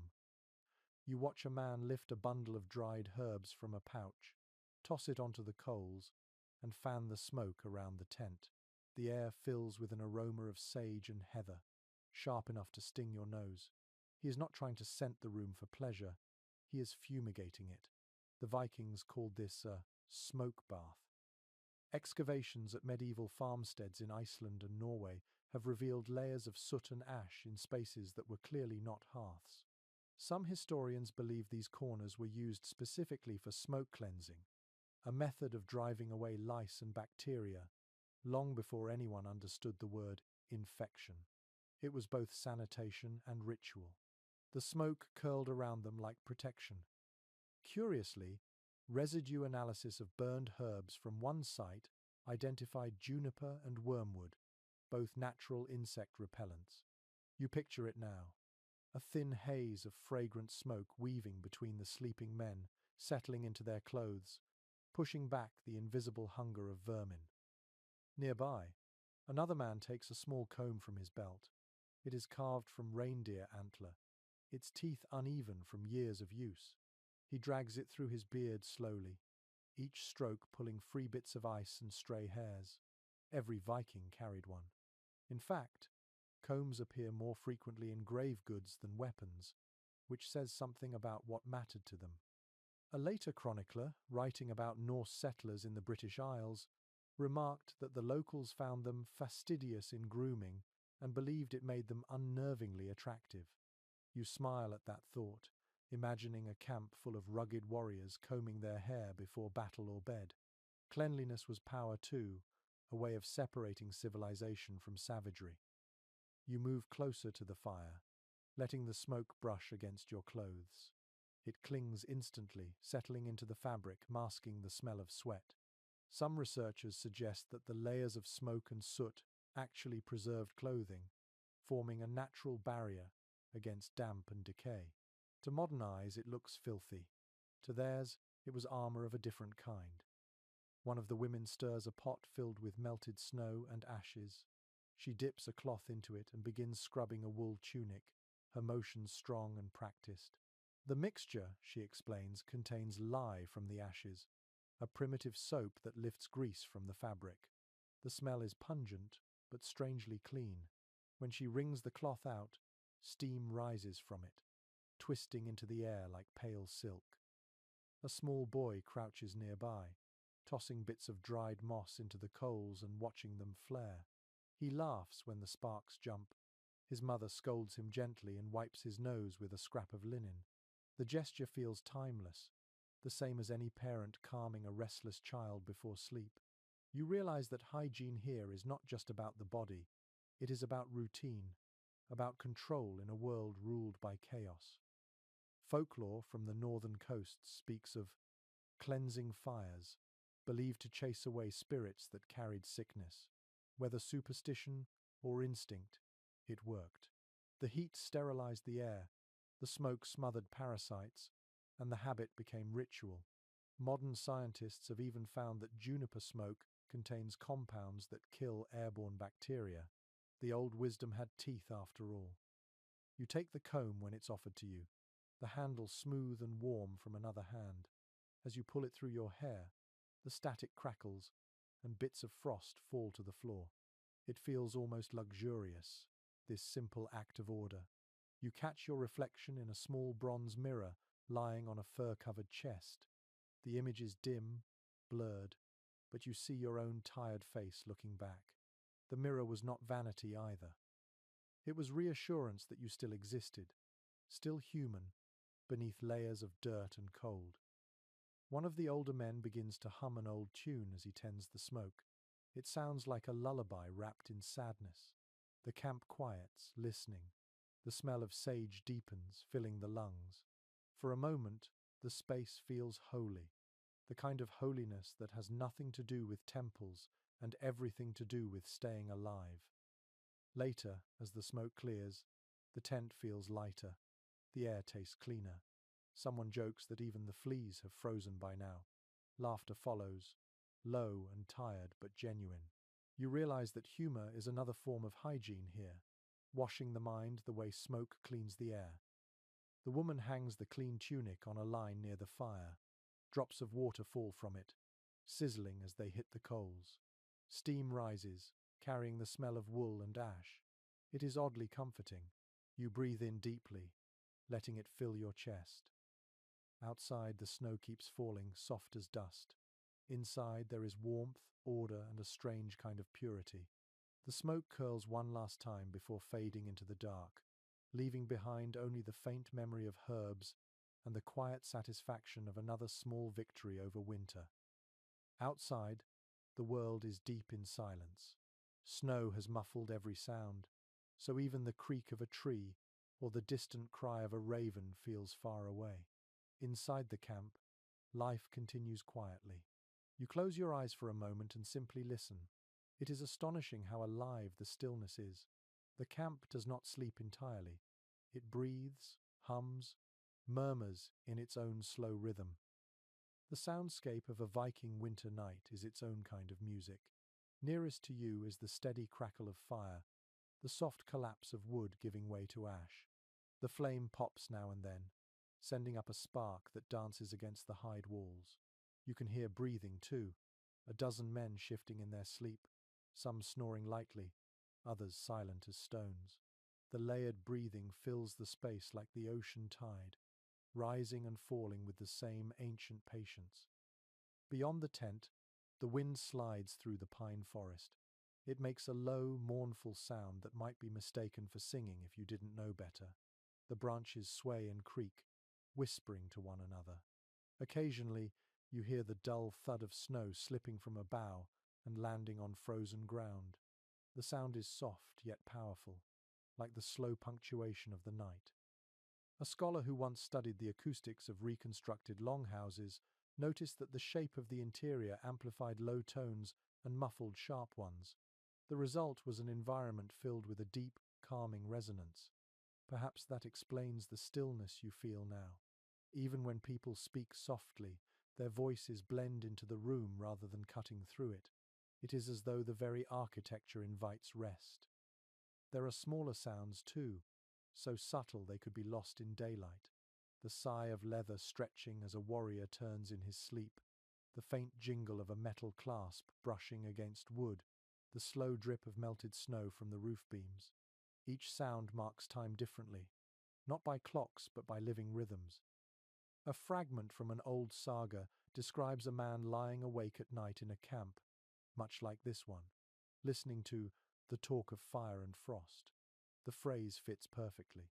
The fire speaks in crackles and sighs. The frost answers in small pops as ice forms and breaks outside. Together they compose a conversation that never ends. You realize that this world is never truly silent. Even quiet holds movement. The dogs outside stir occasionally, padding across the snow. Their claws make a faint, scratching sound. Sometimes they growl softly, not in anger but in warning, sensing something far beyond your human range. The goats shuffle too, their bells clinking in a rhythm that reminds you of heartbeats. Curiously, archaeologists examining Viking settlements have noted that the layout of sleeping spaces often positioned the hearth and animals close together, creating overlapping layers of noise. To modern sensibilities it might seem chaotic, but in a landscape of predators and storms, constant sound meant life. Silence was the danger. Silence meant something had gone wrong. You listen harder now. In the distance, wolves are calling. Their howls start low, rising into long, echoing notes that carry across the frozen fields. The dogs reply with short barks, a challenge and a warning. For a moment, the entire camp seems to hold its breath. Then the wolves fade, their song drifting away into the cold. Someone mutters in his sleep, perhaps naming a god under his breath, and the spell breaks. One of the younger men stirs and throws a few twigs onto the fire. They flare with a hiss, and the light ripples over every surface. The colors are warm amber, orange, gold dancing across faces and walls. You can almost hear the shadows move as the light changes, the air making soft groans where it meets the heat. The hut feels like a living thing, its wooden ribs expanding and settling, whispering like an old storyteller. An ethnomusicologist once proposed that these sounds may have influenced early Norse music. The rhythmic beating of waves, the hiss of fire, and the moaning of wind could all have found their echoes in the steady pulse of drums or the drawn-out notes of songs sung in darkness. The Vikings did not separate nature from art. They lived inside the melody of their world. You shift slightly, pulling the fur higher around your shoulders. The warmth of your own breath mixes with the air inside the cloak, forming a faint mist. You hear a man nearby whisper something in his sleep. It sounds like the start of a lullaby, an old one perhaps, passed down through too many winters to count. The words are lost, but the tone is tender. Outside, the storm returns briefly, wind sighing through cracks in the wall. The fire flickers, answering the wind's rhythm. The contrast between the two, the wild cold outside and the contained warmth inside, creates a harmony of opposites. You realize that this is what kept them sane. The sound of survival was not silence, but balance. Eventually, your own heartbeat joins the rhythm of the camp. The rustle of straw, the crack of fire, the whisper of wind, it all folds into a single, endless lullaby. You close your eyes, letting it fill your mind. The wolves are far away now, the dogs quiet, the men breathing evenly. The sound of a Viking night is not noise. It is a reminder that life, however fragile, continues to hum even under the heaviest snow. By the time night returns, the air has changed. The temperature drops sharply, and the cold becomes heavy enough to taste. The trees outside stand stiff and brittle, their branches coated in layers of ice. The sky is a pale wash of light from a rising moon, cold and thin like silver on glass. Inside the camp, the mood shifts. Everyone senses it. The kind of night that tests the limits of endurance has arrived. The snow begins quietly, small flakes drifting sideways in the wind. Soon it thickens into a blizzard that hides everything. The world vanishes behind a curtain of white. You hear the sound of it before you see it, a soft hiss that builds into a steady roar as gusts sweep across the valley. Tents bow under the weight, ropes tighten and creak, and men hurry to reinforce the walls with whatever they can find. A few step outside to clear snow from the roofs, but they move cautiously, roped together at the waist. Visibility is almost gone. Within minutes, their shapes blur into shadows. You watch from inside, the fire reflecting in their faces when they glance back through the storm. The wind howls like an animal, a deep throaty growl that never stops. Accounts from Greenland and Iceland mention storms so fierce that people could not see the fire across their own hearths. These nights were called snow burials. The phrase fits perfectly. The camp is slowly being swallowed, not by danger in the usual sense, but by the sheer weight of nature. Inside, the air grows colder despite the fire. Every gap in the wall becomes a threat. Men press moss into the cracks, pile furs higher, pull cloaks tighter. The animals huddle close too. Even the dogs are quiet, their ears back, their eyes reflecting the firelight like amber stones. Archaeological evidence from excavated longhouses in Iceland shows that, during harsh winters, inhabitants sometimes blocked entrances entirely and created tunnels of snow for ventilation. It sounds desperate, yet the snow itself acted as insulation, sealing in warmth. You can feel that principle taking hold here as drifts climb higher outside. The world is being buried, but with burial comes protection. One of the older warriors, his beard crusted with frost, begins to dig along the base of the tent wall. You join him, scooping snow inward, packing it firmly against the hide. At first it feels absurd, burying your own shelter, but the logic becomes clear. The snow, dense and air-filled, forms a shield. When the work is done, the wind outside no longer shrieks so loudly. It feels as if the camp has gone underwater, sound muted, movement slow. You sit again near the fire, your hands tingling from effort. The flame burns low, but its glow looks stronger now, more focused in the dim space. The smell of smoke and wet fur mixes with the cold, metallic scent of the air. It is both claustrophobic and comforting. An experiment by survivalists in northern Scandinavia showed that a snow shelter, when properly built, can maintain an inside temperature near freezing even if the air outside falls below -30. The Vikings may not have measured degrees, but they understood the difference between deathly cold and livable chill. The storm teaches that lesson quickly. Hours pass. The wind still roars outside, but the rhythm inside the camp has slowed. People speak less, voices muffled by the thick air. The snow covering the walls blocks all light, leaving only the trembling glow of the fire. Shadows stretch across the hides, long and wavering, like the fingers of the storm itself pressing against the camp. You think about what this kind of night does to the mind. Darkness without distance, sound without space. Some scholars suggest that isolation in Arctic storms may have inspired elements of Norse mythology, the endless frost of Niflheim, the whispering wind that carries the voices of giants. The human mind reaches for story when reason freezes. One man mutters a prayer to Thor, asking him to break the storm.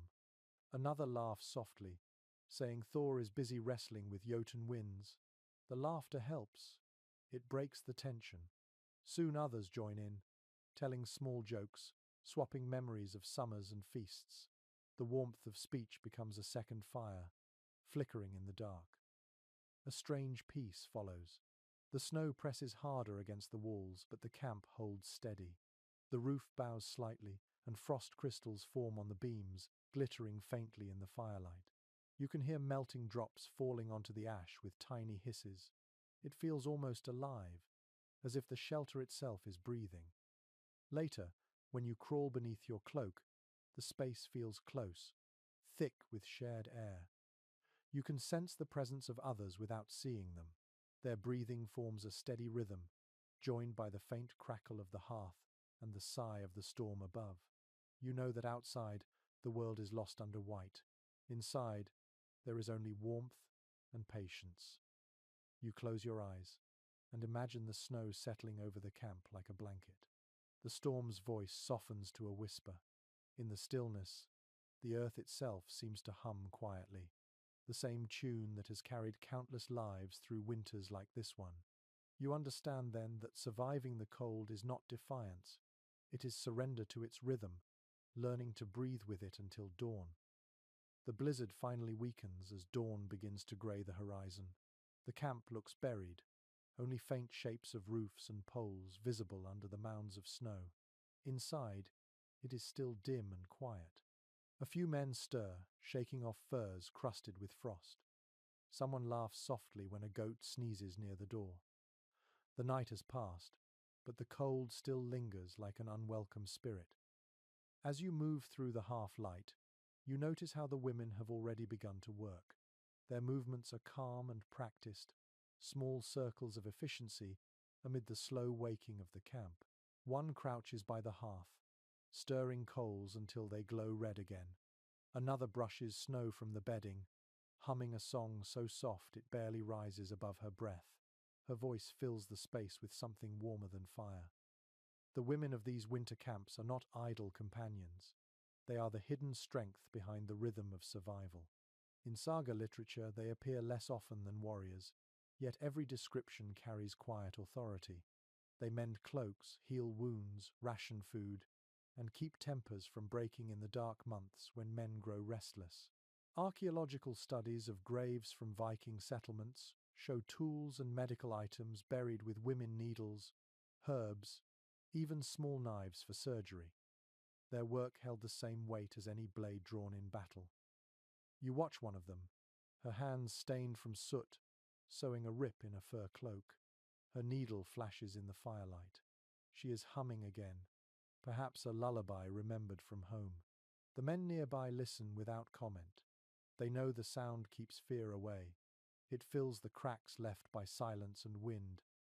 An old Norse saying survives in a later collection. Cold fights no house with a busy woman. You see what it means now.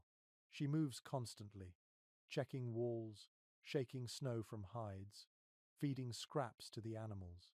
Every action is a defense against the creeping cold.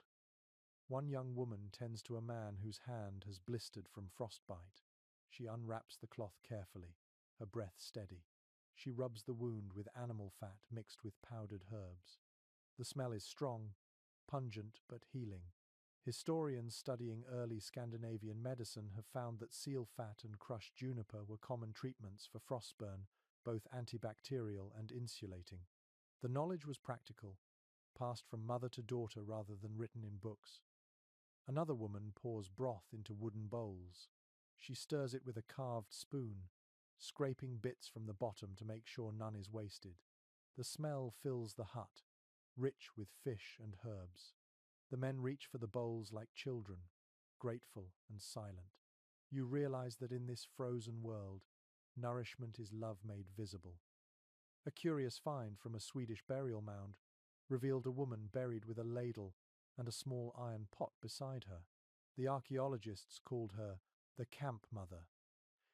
It is easy to picture her here, ladle in hand, watching over the fire while the men sleep. The balance of strength and tenderness is not contradiction but necessity. You notice too how they keep peace among the men.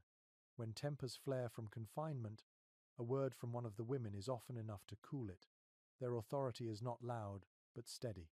In a space where cold can kill and pride can ruin, patience becomes power.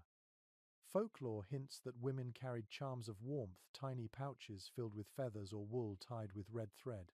They were said to protect against the cold spirit Skadi or against loneliness, which could be just as deadly. Whether magic or memory, the act itself held meaning. You imagine fingers tying the thread, whispering a name, placing the charm under a pillow. The youngest woman in camp, no more than 15, sits spinning wool near the door. Her spindle hums in the quiet, the thread twisting between her fingers like smoke. The rhythm of spinning is hypnotic.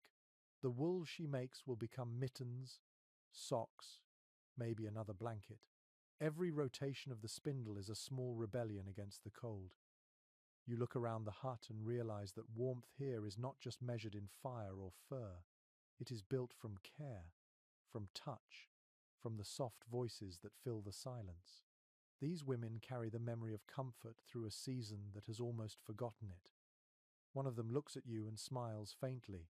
Her cheeks are pink from heat, her hair pulled back in a rough braid. She says something simple, a phrase that even without translation feels like reassurance. Perhaps it means, "The storm is finished," or "You are safe now." You nod, feeling an unfamiliar calm settle over you. Outside, light spills through the hole in the roof. The air sparkles with frost dust.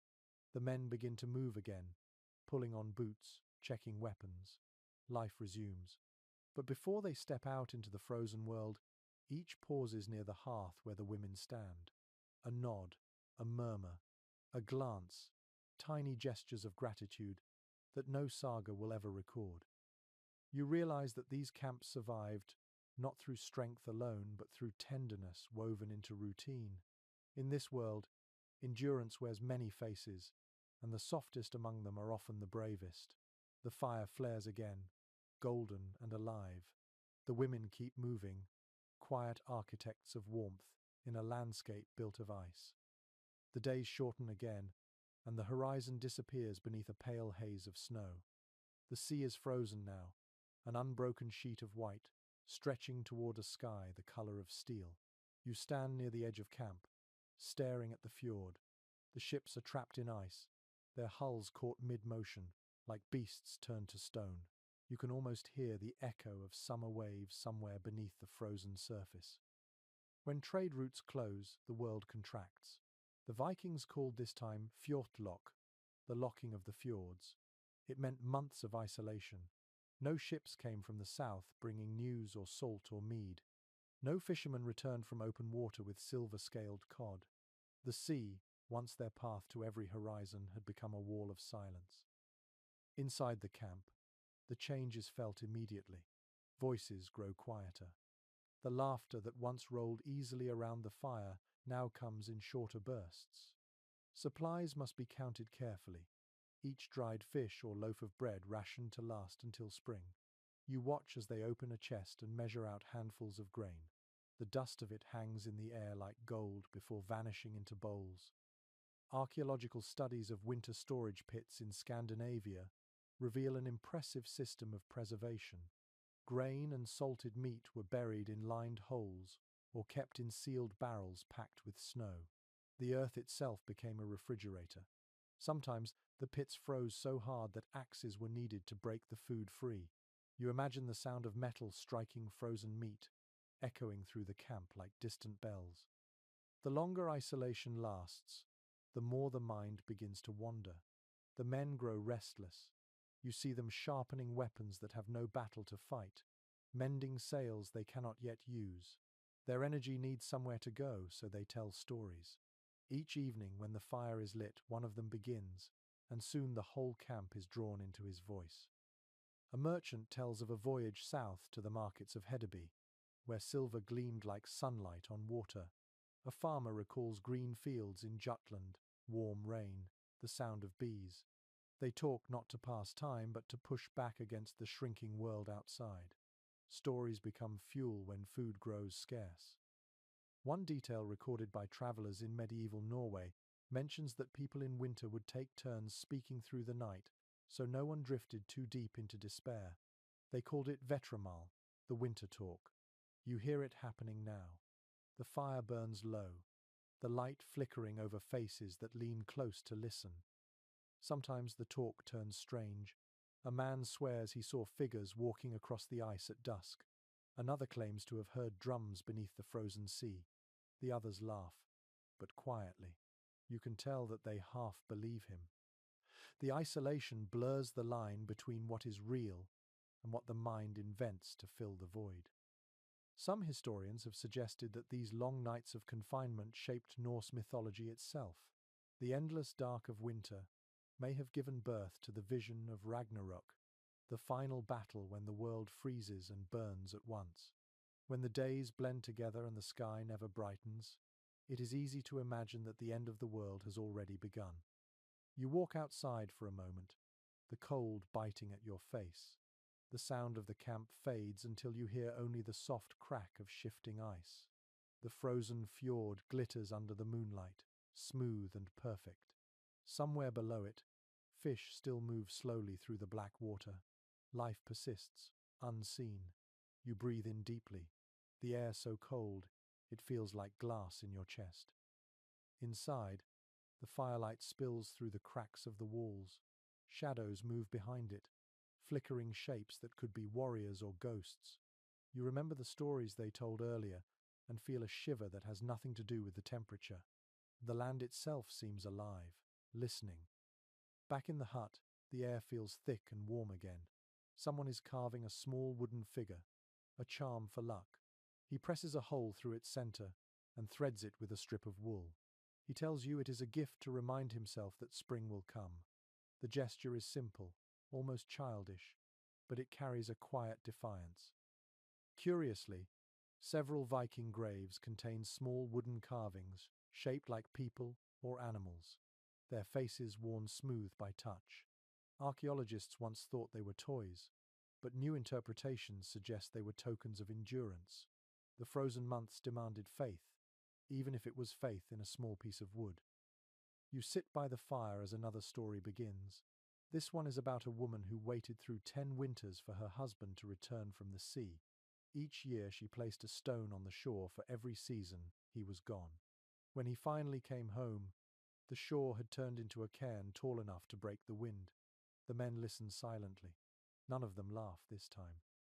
The wind rises again outside, a low, steady moan that blends with the storyteller's voice. You watch the firelight shimmer across the walls, the heat rippling through the air. The fjord may be locked, but inside these walls the world still moves. Speech, memory, laughter, these are the currents that carry them through the frozen months. You close your eyes for a moment, hearing the murmur of voices mingling with the wind. The walls creak, the ice groans, and the camp breathes as one. In the heart of the storm, the Vikings have learned something timeless, that when the sea and sky close in, stories become the only horizon left. The storm clouds finally drift away, leaving behind a sky so clear it feels carved from glass. The stars shimmer brighter than firelight, and a thin sliver of moon glows pale above the snow. The camp is quiet. Smoke curls gently from the vents in the roofs, rising into the still night. It is the kind of calm that feels both fragile and sacred, the brief pause between storms. You sit close to the hearth, watching the last logs burn down. The heat is steady but not fierce, more like the steady pulse of a living heart. Around you the others are half asleep, heads resting on arms, cloaks pulled tight. It is a peaceful moment, and yet their silence feels full. In the flicker of the flames, you can almost sense their thoughts reaching towards something greater than the cold. Faith is warmth here. The Vikings carried gods with them as surely as they carried fire, and in winter those gods mattered more than ever. You hear a man whisper the name of Logi, spirit of flame, said to be kin to Loki. He thanks the fire aloud for surviving another night. The words are simple, almost casual, yet they hang in the smoky air like prayer. An Icelandic saga mentions that Logi was not merely fire but hunger itself, the consuming force that drives life to keep burning. The connection makes sense. Around you, every ember glows like a small hunger refusing to die. A woman begins to hum, her voice low and rhythmic. It is not a song for men but for the hearth itself. The melody sways with the flicker of light, rising and falling with the fire's breath. For a moment, even the wind outside quiets, as though listening. One fascinating discovery at a Viking farmstead in Norway revealed small carved stones placed near the remains of ancient hearths. Some bore marks that archaeologists interpret as runes for heat or protection. These stones, once blackened by soot, were likely offerings to the household spirits. They served as insurance for survival, tokens of gratitude for each dawn that followed a frozen night. You can imagine that feeling now. Gratitude not as ceremony but as instinct.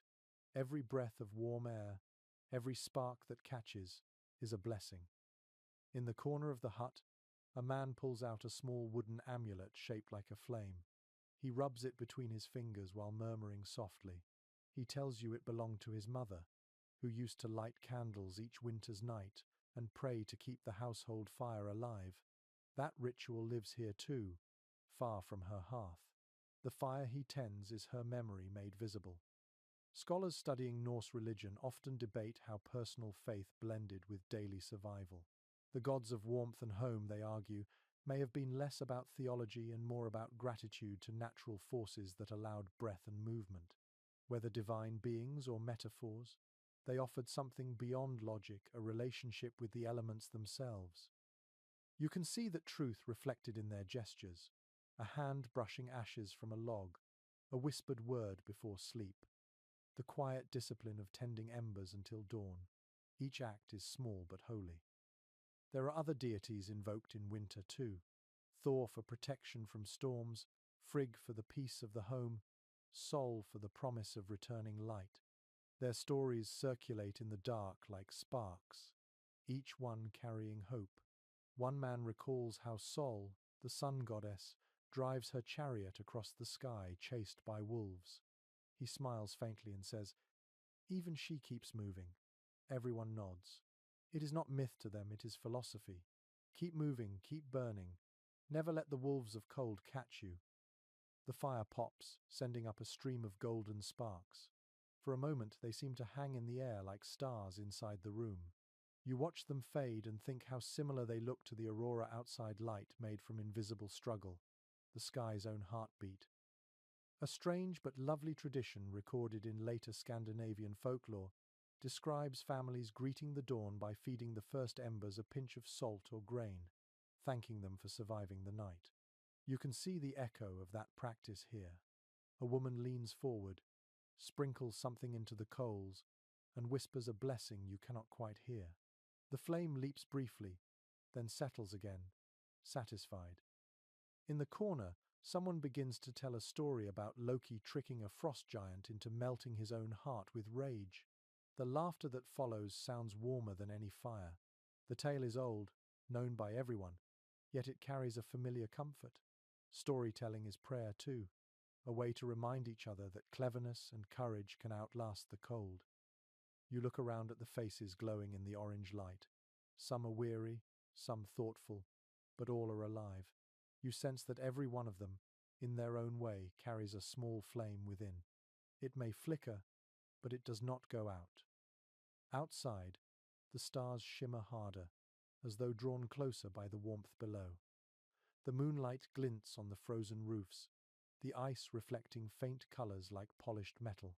You close your eyes for a moment and imagine what these nights must have felt like centuries ago, when the gods were not distant ideas but neighbors in the firelight.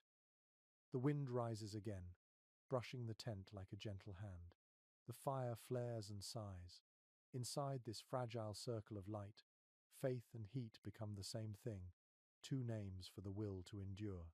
The gods of warmth are present here, in every glowing ember, every soft breath, every hand that refuses to let the flame die.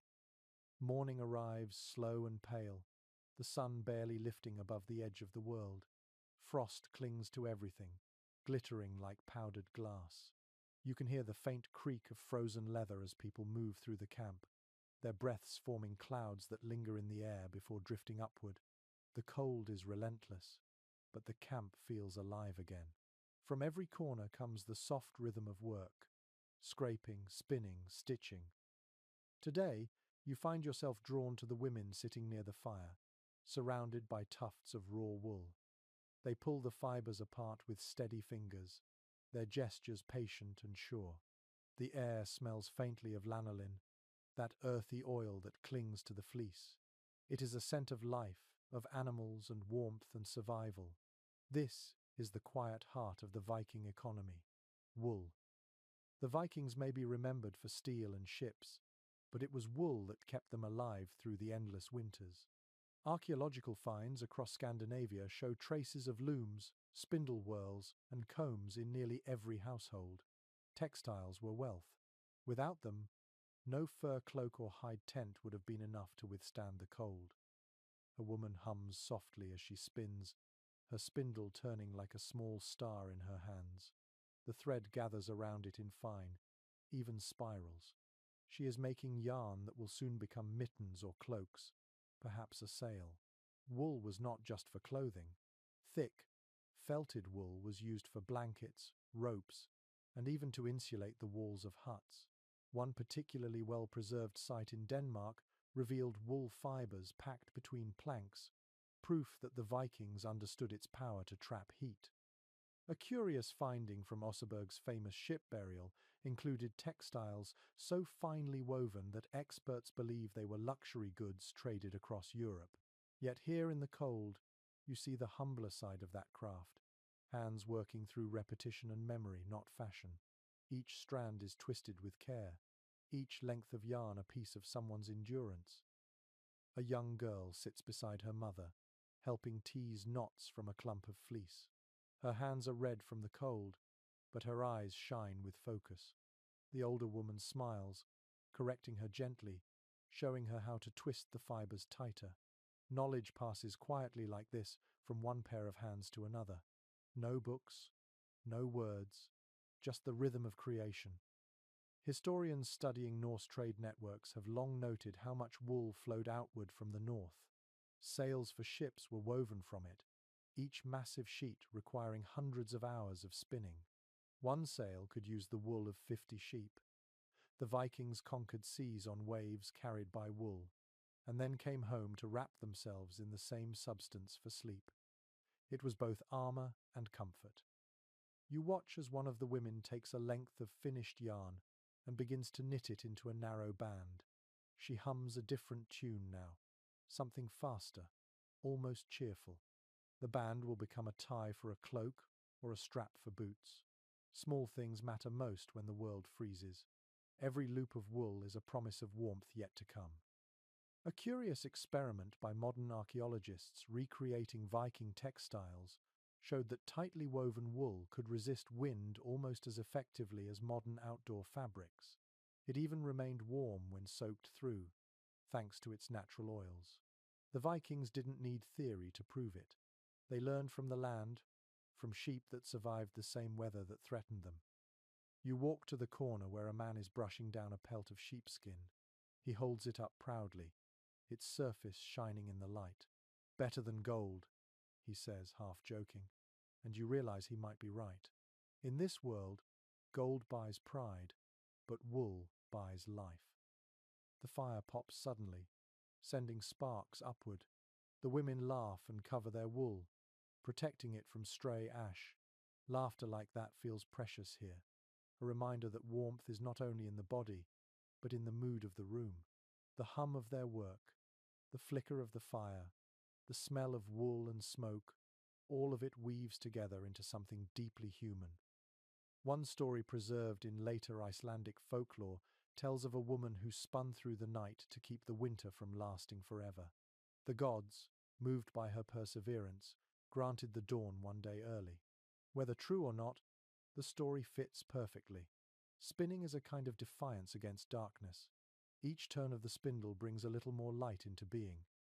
You reach for a piece of fleece yourself. It is coarse and sticky with oil, but soft underneath. As you pull it apart, it catches the firelight, glowing faintly gold. For a moment you understand what this work must mean. The transformation of raw, stubborn material into something gentle enough to protect a life. Outside, the wind rises again, tugging at the edges of the tent. Inside, the spinning continues, steady and sure. The room fills with the whisper of thread passing through fingers, a music as ancient as breath. You can feel the heat of the fire on your face and the calm in your chest. In this frozen world, every thread connects something, hand to hand, season to season, body to shelter. The Vikings may have been masters of battle, but here they mastered endurance through patience. Wool was their second skin, their quiet weapon against the cold. You close your eyes for a moment, listening to the spinning wheel's faint hum. It sounds like the heartbeat of the camp itself, turning and turning without end, as steady as the fire that never dies. The snow has hardened into a glittering crust that crunches under every step. The air is still and dry, the kind of cold that burns your throat when you breathe too quickly. The fjord remains frozen, reflecting the weak winter sun like polished glass. Today, the camp is unusually quiet. Most of the men are gathered near the shore, where the longships sleep beneath layers of frost. You follow them, the wind tugging at your cloak. As you approach, the outlines of the ships become clearer. Great curved hulls, half buried in snow, their dragon-headed prows gleaming faintly with ice. These vessels that once thundered across oceans now rest motionless, transformed into strange wooden beasts caught in winter's spell. Yet even trapped, they are alive. A few men climb aboard one of the ships. You hear the hollow thud of their boots against the planks. They are checking ropes, clearing ice, and patching small cracks where the frost has bitten deep. A ship left unattended could splinter under the weight of frozen water. You can tell that this work is not routine, it is reverence. Each man touches the hull as if greeting an old friend. Archaeological evidence from sites like Roskilde shows that Viking ships were often drawn up onto land and covered with branches or tarred cloth for winter storage. In some cases, temporary shelters of wood and turf were built over them, turning the ships into sleeping creatures waiting for spring. The same principle holds true here. The men lay planks across the deck, pack them with straw, and seal the edges with clay. The air inside will stay just warm enough to prevent the timbers from cracking. You climb aboard and crouch near the bow. The view is breathtaking. The world stretches white and endless, with only a few dark lines where trees break the snow. You imagine what it must have felt like to sail from this same spot in summer, the water alive and open. Now it is frozen solid, a mirror of silence. One of the older sailors laughs softly, tapping the rail with his mittened hand. "She dreams," he says, meaning the ship. You realize he believes it. The longship was more than transport. It was a living extension of the crew. They slept beside it even now, refusing to abandon their link to the sea. Historical records from medieval travelers mention that Viking sailors often slept aboard ships even while they were beached, preferring the familiar creak of timbers to the stillness of land. The decks would be covered with hay and hides, and men would burrow beneath them like children beneath blankets. The shape of the hull created a natural cradle, shielding them from wind. You step below the sheltering canvas where a few men are resting. The space smells of pine tar, salt, and damp wool. The wood beneath you is cold but dry. The sound of the wind outside is softer here, muted by layers of sailcloth. It feels oddly peaceful, as if you are inside the ribcage of some giant creature sleeping through winter. One of the men tells you that when the sea freezes, they dream of waves. He smiles faintly, his eyes half closed. "You can still hear it," he says. You listen and realize he is right. Beneath the ice, faint and rhythmic, comes the groan of shifting water. The sea has not died. It merely waits.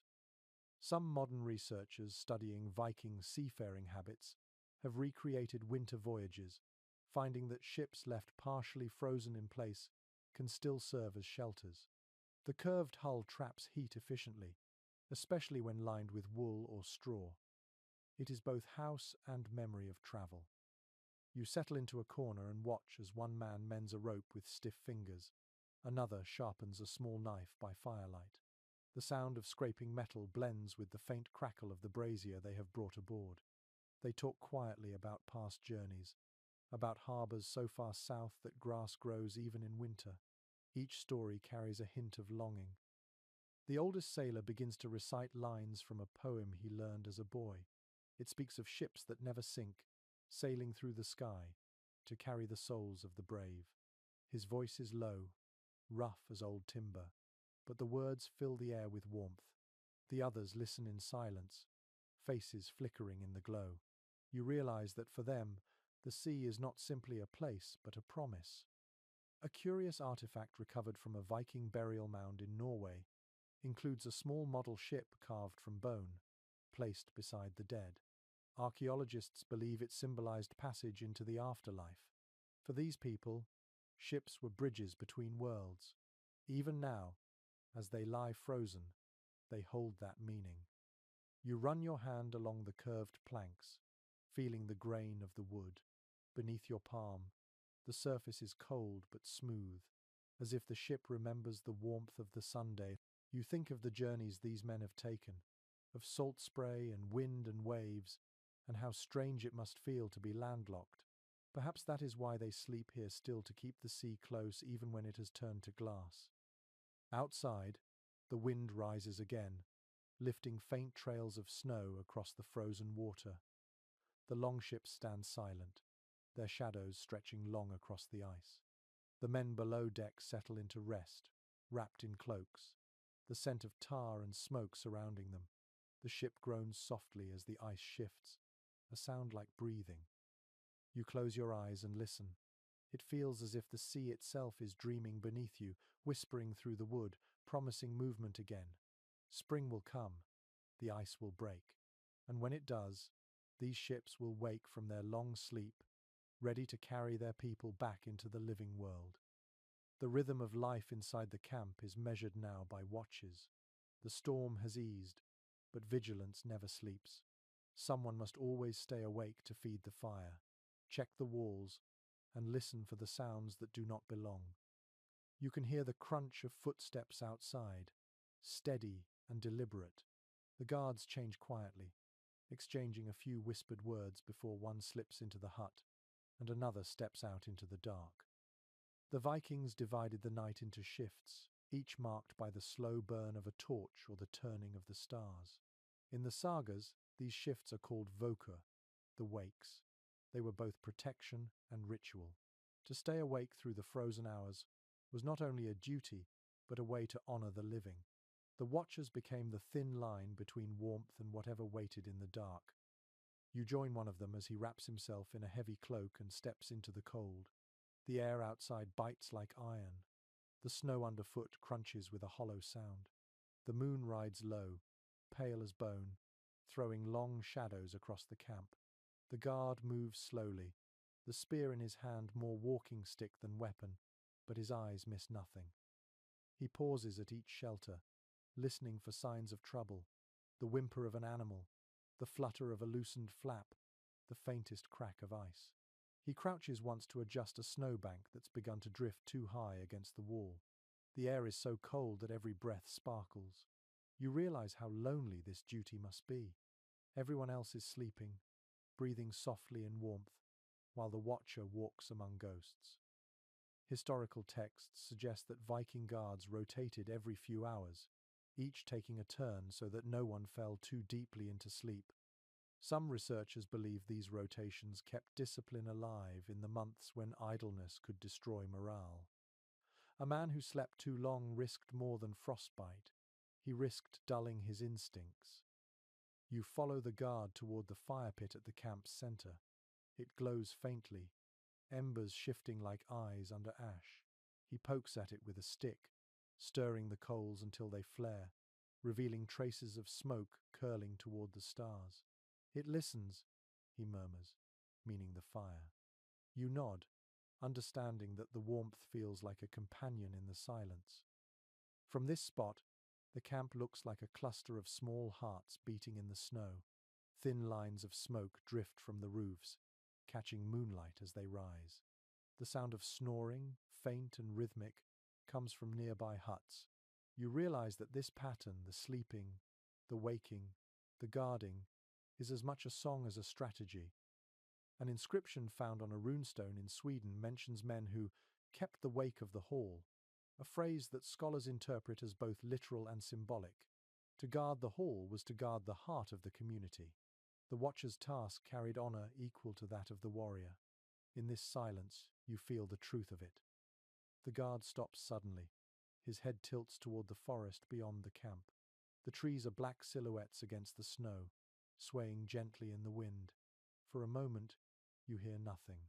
Then faintly, a cracking sound, like ice breaking far away. The man stiffens but does not move closer. He waits, listening. Another sound follows, softer, the scrape of something moving through brush. He breathes out slowly, the mist from his lungs hanging in the air. "A deer," he says, though you can tell he's half guessing. The forest holds its secrets. The important thing is not to panic, only to remain still and alert. The discipline of watchfulness is what keeps the fear from growing. After a few minutes, the sound fades, swallowed by wind. The guard relaxes, adjusting his cloak. He tells you that in the old days, before the Christians came, it was said that spirits roamed during the longest nights, testing the strength of mortal fire. "If your flame burns steady," he says quietly, "they passed you by." You glance at the campfire and understand why it's kept alive even at dawn. He finishes his circuit and returns to the entrance of a hut. The man who will replace him is already awake, rubbing his eyes, pulling on boots still stiff from cold. They nod in greeting, exchange a few murmured words about the weather, then trade places. The new guard steps out while the old one disappears inside to rest. The rhythm continues, unbroken. You stand for a while longer, watching the sky. The northern lights are faint tonight, a green shimmer brushing the horizon. They move slowly, like breath. The sight fills you with quiet awe. It must have filled them with the same feeling centuries ago, a reminder that even in darkness, the sky still moves, still lives. Inside the nearest hut, a faint cough echoes, followed by a sleepy curse. The fire crackles again, fed by someone half awake. Life stirs in small noises, and the watcher's job feels less lonely. You think about how this pattern has held through countless winters, through centuries of fear and faith. The cold is ancient, but so is the habit of standing against it. When you finally step back inside, the warmth feels unreal. You can still hear the faint crunch of boots outside, the slow pacing of another man taking his turn. His shadow flickers briefly through the crack in the door, steady as the heartbeat of the camp. You lie down again, your eyes closing, comforted by the rhythm of vigilance. The world may freeze, but someone is always awake. Morning comes with the faint crackle of frost melting under the first weak touch of sunlight. The air inside the hut smells of smoke and broth, faintly sweet from the fat that was rendered through the night. Men are already stirring, stretching stiff limbs, pulling on boots that have hardened during sleep. You can hear the dull rumble of empty stomachs and the clatter of wooden bowls. It is time to eat again, to stoke the body's fire. The Vikings knew that warmth began in the belly. They could not afford to eat lightly, especially in winter. A meal was both survival and strategy, designed to keep heat flowing long after the fire had faded. You watch as the morning stew is ladled into bowls, thick with barley, dried fish, and bits of animal fat that float like small coins of light in the broth. The smell fills the air, sharp and rich. When you taste it, the warmth spreads instantly through your chest and down your arms. It is simple food, but powerful. Modern nutritionists studying historical diets have discovered that such stews, high in fat and protein, were perfectly suited to cold climates. the energy released slowly, sustaining warmth for hours. The Vikings may not have understood the science, but their instincts were exact. One man breaks a piece of hard bread and dips it into the stew until it softens. The bread is dense, dark, made from barley and rye. You bite into it and taste the salt of preserved fish mixed into the dough. Nothing is wasted here. Every crumb carries work and memory. The effort of grinding grain by hand, the smoke from drying racks, the hours of stirring at the fire. A fascinating discovery at an excavation in Sweden revealed charred remains of bread that contained seeds, nuts, and traces of animal marrow. Archaeologists think this was a kind of fortified loaf, designed to replace a full meal during long journeys or harsh winters. The idea feels surprisingly modern, a protein bar from 1,000 years ago. After breakfast, a few men chew small lumps of dried fat or smoked meat wrapped in cloth. The fat leaves a sheen on their lips but brings color back to their cheeks. You understand that in this cold, fat is more precious than gold. The body burns it like oil in a lamp, slow and steady. The camp moves with more energy now. Pots are cleaned, the fire is fed, tools repaired. You can hear laughter again, low and hoarse, carried by breath clouds. The sound is warmth in another form. You realize that eating together keeps more than bodies alive. It keeps hope from freezing. A woman sets a small pot on the edge of the fire, filled with melted snow and crushed herbs. She tells you it will become tea, though not the kind you know. It tastes earthy and faintly bitter, made from juniper and birch bark. Yet it warms the throat and clears the head. Folklore says such drinks kept frostbite and melancholy at bay. Perhaps it is true. The body and spirit feed each other. Another man unwraps a strip of dried fish from a piece of wool cloth. He explains that the sea gave them food that never spoils if prepared right. Salted, dried, and smoked, it can last through a year of travel. Archaeologists have found wooden racks and fish hooks at old campsites, showing how constant this work was. Preserving food meant preserving life. Later in the day, when the sun dips again, you see them gather for another meal. This one is thicker, made from meat, grain, and cabbage stored in barrels since autumn. It bubbles slowly in a wide pot, sending steam through the air. The scent is heavy, filling every corner of the hut. The sound of boiling, the rhythm of spoons against bowls, forms a kind of winter song. One curious observation made by a historian studying Viking sagas is how often food and warmth are linked in their poetry. Words for hearth and heart-share roots in Old Norse. The idea is simple. To feed someone is to keep them alive twice, once in body, once in spirit. You see that truth written on their faces as they eat. The tired lines soften, conversation returns, and laughter ripples through the camp. After supper, a small flask of mead passes from hand to hand. The drink glows gold in the firelight. It is not enough to make anyone drunk, just enough to thaw the edges of thought. Someone begins to sing softly, and the others join in, their voices low and rough, but strangely beautiful. The song is about the sea, about warmth waiting beyond distance. You take another sip of broth, thick and salty. It coats your tongue, grounding you in this place. Each taste is a reminder that survival is built on repetition, on the simple miracle of nourishment shared. When the bowls are empty, they are cleaned with snow, wiped, and set aside for the next meal. The fire crackles, throwing light across faces that glow with faint contentment. Outside, the temperature drops again, but inside, the warmth lingers. You realize that every act of eating here is a conversation with the season. The Vikings have learned to speak fluently with hunger and cold, answering both with patience. Their diet is more than sustenance. It is a design for endurance, crafted by centuries of observation.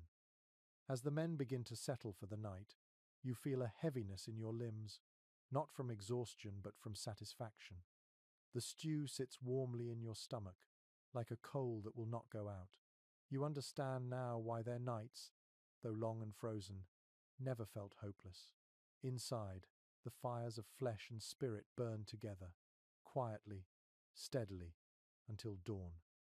Darkness arrives early again, and this time it feels heavier than before.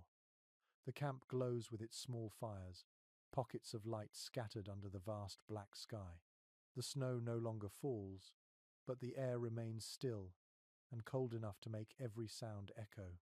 You can sense that the season is deepening into its quietest part, when even time seems to hesitate. The sun barely rises now, a pale ghost circling the horizon before vanishing again. Inside the huts, the dimness is constant. Candles sputter, and the fire burns low to save fuel. It takes a moment for your eyes to adjust. The faces around you are calm, yet there is a softness in their movements, a kind of slow, deliberate care. You realize the cold is not the hardest part of winter, the darkness is. The Vikings knew this kind of darkness well. In some northern settlements, daylight in winter lasted barely 4 hours. For the rest of the day, only the memory of the sun remained. Modern psychologists talk about the toll such endless dimness takes on the mind. But long before that, these people had already built defenses for it. They sang, they carved, they told stories, they lit fires for reasons that were not just practical but spiritual. A scholar once described Viking winter life as a theatre of endurance. You see it here, in how they move and speak, how they fill silence with small sounds. Each person performs their part to keep despair from creeping in. The men mend ropes or polish blades, not because they must, but because work keeps the mind upright. The women hum as they spin thread, their voices filling the space that would otherwise belong to loneliness. There is one young man sitting apart from the others, staring into the fire. His expression is distant, as if his thoughts have slipped too far inward. A woman notices, sets down her spindle, and quietly joins him. She begins to tell him a story not loudly, just enough for him to hear. It is about a fox that tricked winter itself by pretending to be asleep until spring came. The man smiles a little, then finally looks at her. You see how a simple story can pull someone back from the edge of silence. Folklore from northern Norway preserves a word for this kind of evening talk, hugmynd, meaning both imagination and comfort. It is the warmth made by minds touching. Archaeologists may never find evidence of it, but its presence is everywhere in stories that survived centuries. The fire pops softly, and a few more people gather closer. The talk grows into a quiet murmur. Some share tales of the sea, others speak of dreams they've had. The tone is not grand or heroic. It is intimate, slow, a way to remind one another that they are still alive, still part of something shared. Modern researchers who have lived through polar winters report that companionship is the most powerful defense against the depression of long darkness. The Vikings, without naming it, understood that truth perfectly. They built their communities around it. Even in their myths, loneliness is treated as a danger equal to frostbite. The gods themselves feast together in Valhalla each night to keep solitude at bay. You lean back and watch the light dance across the walls. The shadows stretch long, curling over the beams like slow-moving ghosts. The firelight gives the illusion of motion where none exists, as if the room itself is breathing. The people begin to hum again, a slow tune that fills the air like low wind through pine trees. The melody feels ancient, wordless, and soothing. A woman sprinkles crushed herbs into the fire. The scent of sage and pine fills the space, sharp and clean. She murmurs that it drives away bad dreams. The others nod, perhaps from belief, perhaps from gratitude for the smell alone. Small comforts become sacred in this kind of darkness. You notice carvings on the wooden walls, spirals, knots, small symbols scratched into the grain. They look random, but you can tell they were made deliberately. One of the men explains that each mark represents a promise: to see another sunrise, to return home, to remember someone left behind. He traces one symbol with his finger, a simple circle with a cross inside. For balance, he says quietly. Historians still discuss how Norse people managed their emotions during the endless winter. Some think they accepted melancholy as natural, a companion rather than an enemy. Their poetry reflects that tone, not despair, but reflection. The sagas are full of quiet courage, of characters who wait and endure rather than conquer. You begin to see that patience itself was their greatest skill. The room grows warmer as the night deepens. The fire burns lower, but the air stays thick with breath and sound. The stories blend into dreams. Someone laughs softly, another sighs.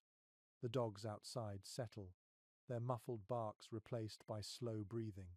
The camp feels suspended, floating between waking and sleep. You think about how this shared darkness binds them. No one here faces it alone. The Vikings have built a kind of invisible fire around themselves, made not of wood or fat, but of voices, memories, and companionship. It burns just as fiercely. You close your eyes and listen. The hum continues, steady as a heartbeat. In this darkness, the mind becomes light. The silence outside is immense, but inside, the sound of living fills every space. The night may be endless, but so is human warmth, patient and unafraid.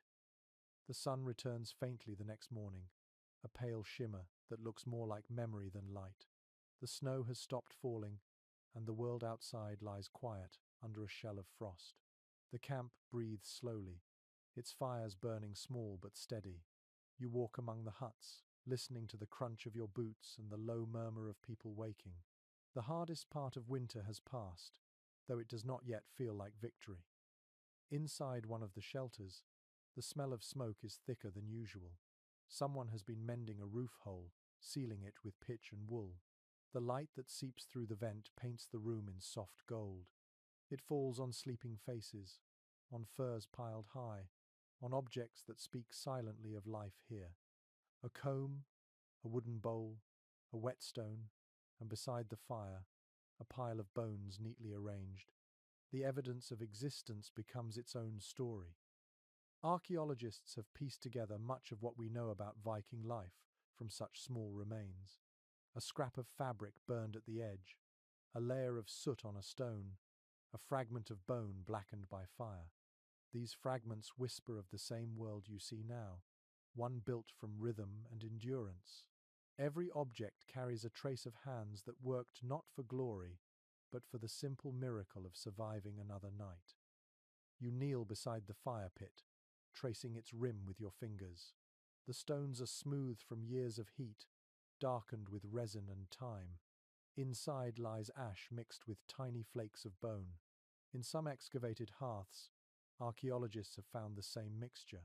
It is thought that families sometimes buried small offerings there. Fish bones for prosperity, bits of bread for the gods of the home, a feather for luck. You imagine such gestures made here too, quietly, without ceremony, only gratitude. The bedding nearby is a tangle of straw, moss, and wool. You lift a handful and feel how it still holds warmth from the night. Beneath it lies a layer of earth blackened by use. In one corner, a discarded mitten lies stiff with frost. The shape of the hand remains pressed inside it, the imprint of a person who once waited for morning. A wooden cup sits overturned beside the hearth. You right it and find that it is carved with small symbols along the rim, faint but deliberate. The carvings form a pattern of dots and circles, maybe decorative, maybe meaningful. One historian describes such marks as private runes, reminders to the maker of stories or prayers. You run a finger over them and feel the small grooves, like a voice speaking from the past. Near the door, a shield leans against the wall, its edge cracked. The paint has faded to a dull brown, but in the light you can still see traces of red and blue. It feels strange to imagine this same shield once lifted in battle, now resting quietly beside a fire. The duality of it touches you. Life and death were never separate here. They shared the same space, as natural as breath and silence. Outside, the wind picks up again, brushing fine snow against the walls. It makes a faint whispering sound, as if calling the camp's name. You step out into the cold, blinking against the glare. The longships at the shore are half buried, their shapes softened by frost. You walk toward them, your footsteps leaving deep prints. In the distance, the sea groans beneath its frozen crust. The sound is deep and patient, a promise that movement still waits beneath stillness. A faint crack appears in the ice, running like a dark vein across the white. Spring is coming, slow but certain. You think about the traces that will remain when this camp is gone. The broken bowls, the burnt sticks, the bones buried under layers of ash. Centuries later, people will find them and wonder how anyone endured such winters. They will touch these same stones and feel the same quiet awe. The artifacts will not speak of heroes or conquests. They will speak of patience, of small acts of care repeated until they became history. One archaeologist once described Viking winter life as a conversation with the earth. You understand that now. Every log burned, every hide stitched, every bowl of stew shared was a reply to the cold, a reminder that life could answer back. You stand still for a moment, watching the smoke from the campfires rise into the clear air. It carries the scent of pine and salt, the two elements that shaped this world. The men and women who lived here are gone, yet the rhythm they created still lingers in the air, the steady pulse of heat against cold, breath against silence, life against winter. As you walk back toward the huts, a small group is gathered near the fire. Someone is telling a story, their voice rising and falling in a slow cadence. The words blur with the wind, but the tone is unmistakable. It is a story of endurance, not triumph, a reminder that survival itself can be a kind of grace. You sit with them for a while, letting the sound wash over you. The fire pops, and the air smells faintly of birch sap. The woman beside you adjusts her cloak and smiles without looking at you. You understand without words. This is what remains, what the centuries cannot erase.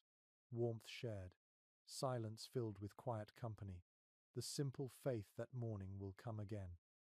The wind softens, the light brightens. Somewhere beneath the ice, the sea begins to move. The morning begins with a faint sound, a drip, then another. You step outside the hut and see the first thaw beginning. Water slides from the edges of the roofs, glistening in the weak sunlight. The air still bites at your face, but it carries a new scent, wet and earthy. It smells like soil waking up. The horizon glows faintly pink, and the sky, for the first time in weeks, looks blue instead of grey. The worst of winter has loosened its grip. Around the camp, people move slowly, as if unsure whether to believe what they see. A few men lift their faces to the light, squinting, smiling faintly. The snow crunches softer under their feet, heavy now with melt. Dogs run back and forth, barking as if they can sense the change better than any human. Inside the huts, the fires burn lower, not from neglect but from trust. The air no longer feels like an enemy. Women open the door, flaps to let the smoke drift out. For the first time in months, you can smell something other than wood and fat. The scent of pine needles, the faint sweetness of wet moss, the promise of green. The thaw within is not only in the world outside, it is in the people too. The quiet reserve that carried them through the long darkness begins to lift. They talk more, laugh more easily. You can feel it in your own chest, that stirring of relief that comes not from sudden joy but from survival realized. The long test is ending. A historian once wrote that the first day of thaw in the Viking lands must have felt like a rebirth. The words seem true. Everything moves differently now. The men scrape ice from their shields, preparing them for travel again. The women shake out blankets, beating dust and frost into the air. The sound of wooden hammers returns as huts are repaired for the coming rains. The camp hums softly, like a beehive reawakening. You walk to the shore where the longships still rest, half buried in snow. The ice around their hulls has begun to crack, the lines splitting wider with each passing hour. The sea is stirring beneath, faint and steady. You hear the low groan of movement, deep as a drumbeat. The sailors stand watching, faces lit by reflection, eyes full of quiet wonder. The ships will sail again. Inside the camp, people prepare offerings for the coming season. A woman places a piece of bread in the ashes of the hearth, murmuring words of thanks for fire and warmth. A man sprinkles salt into the snow, a gift for the sea that will soon open. These gestures are small, yet filled with reverence. Faith here is not grand or loud. It is folded into every act of daily life. You sit near the main fire, feeling the heat on your hands. Someone passes you a bowl of stew, thinner now but rich in flavor. You eat slowly, tasting every bite. It tastes of smoke and salt, of effort and endurance, of a life that refused to fade. The firelight flickers on everyone's faces, and for a moment, you see how beautiful they are in their ordinariness, people who have learned to live inside winter and come out whole. A scholar studying Viking life once wrote that the Norse people did not simply survive their environment, they belonged to it. You understand that now. The cold was not their enemy, but their teacher. It taught them the value of rhythm, of patience, of warmth shared between hands. It showed them that community, not isolation, was the only real shelter. Outside, the last icicles drop one by one, each fall sounding like a tiny bell. The sound carries through the still air, marking the slow return of life. Somewhere in the distance, a raven calls, its voice rough and proud. It feels like a sign. You take a deep breath, filling your lungs with air that finally smells alive. Around you, people begin to gather belongings, checking ropes, oiling blades, tightening furs. They are not rushing. They move with the calm assurance of those who know they can face anything now. The world has tested them, and they have answered with patience and endurance. As night comes, the camp glows softer, the fires smaller, as if resting too. The stars appear, sharp and clean in the thawing sky. The wind carries a gentler sound through the trees.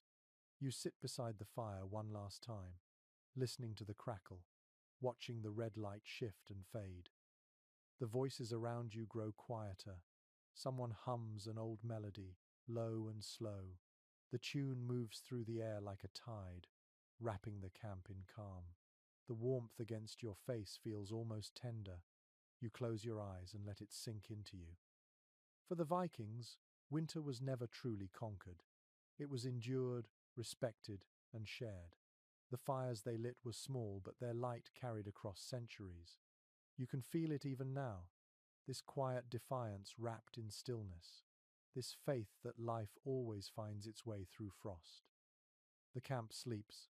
Outside, the ice cracks again, softly, like a heartbeat returning. Dawn waits beyond the horizon, pale and sure.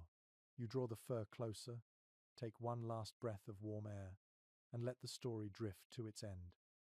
Now the story softens. The fire fades to embers, and the last sounds of the camp fall into silence. You can almost feel the air cooling again, though it no longer bites. It only brushes your face lightly, like the world exhaling. The long night is behind you. The light ahead feels gentle, forgiving. You picture the Vikings as they sleep, the rhythm of their breathing deep and slow, the faint shimmer of the hearth painting their faces gold. Outside, the snow glows faintly under the moon. The dogs curl into soft shapes, their tails over their noses. Everything is still. Let yourself settle into that stillness. Feel your own breath matching theirs. The cold no longer threatens. It soothes. The wind hums softly through pine branches, carrying the smell of smoke and resin. The ground beneath you is solid, steady. Every moment of hardship has melted into calm. The fires, the laughter, the long waiting, all have become part of a single, steady memory. The Vikings did not win against winter. They learned to live inside it. So do you now. You understand the quiet pride of surviving, the strength hidden in patience. Outside, the stars linger, clear and close.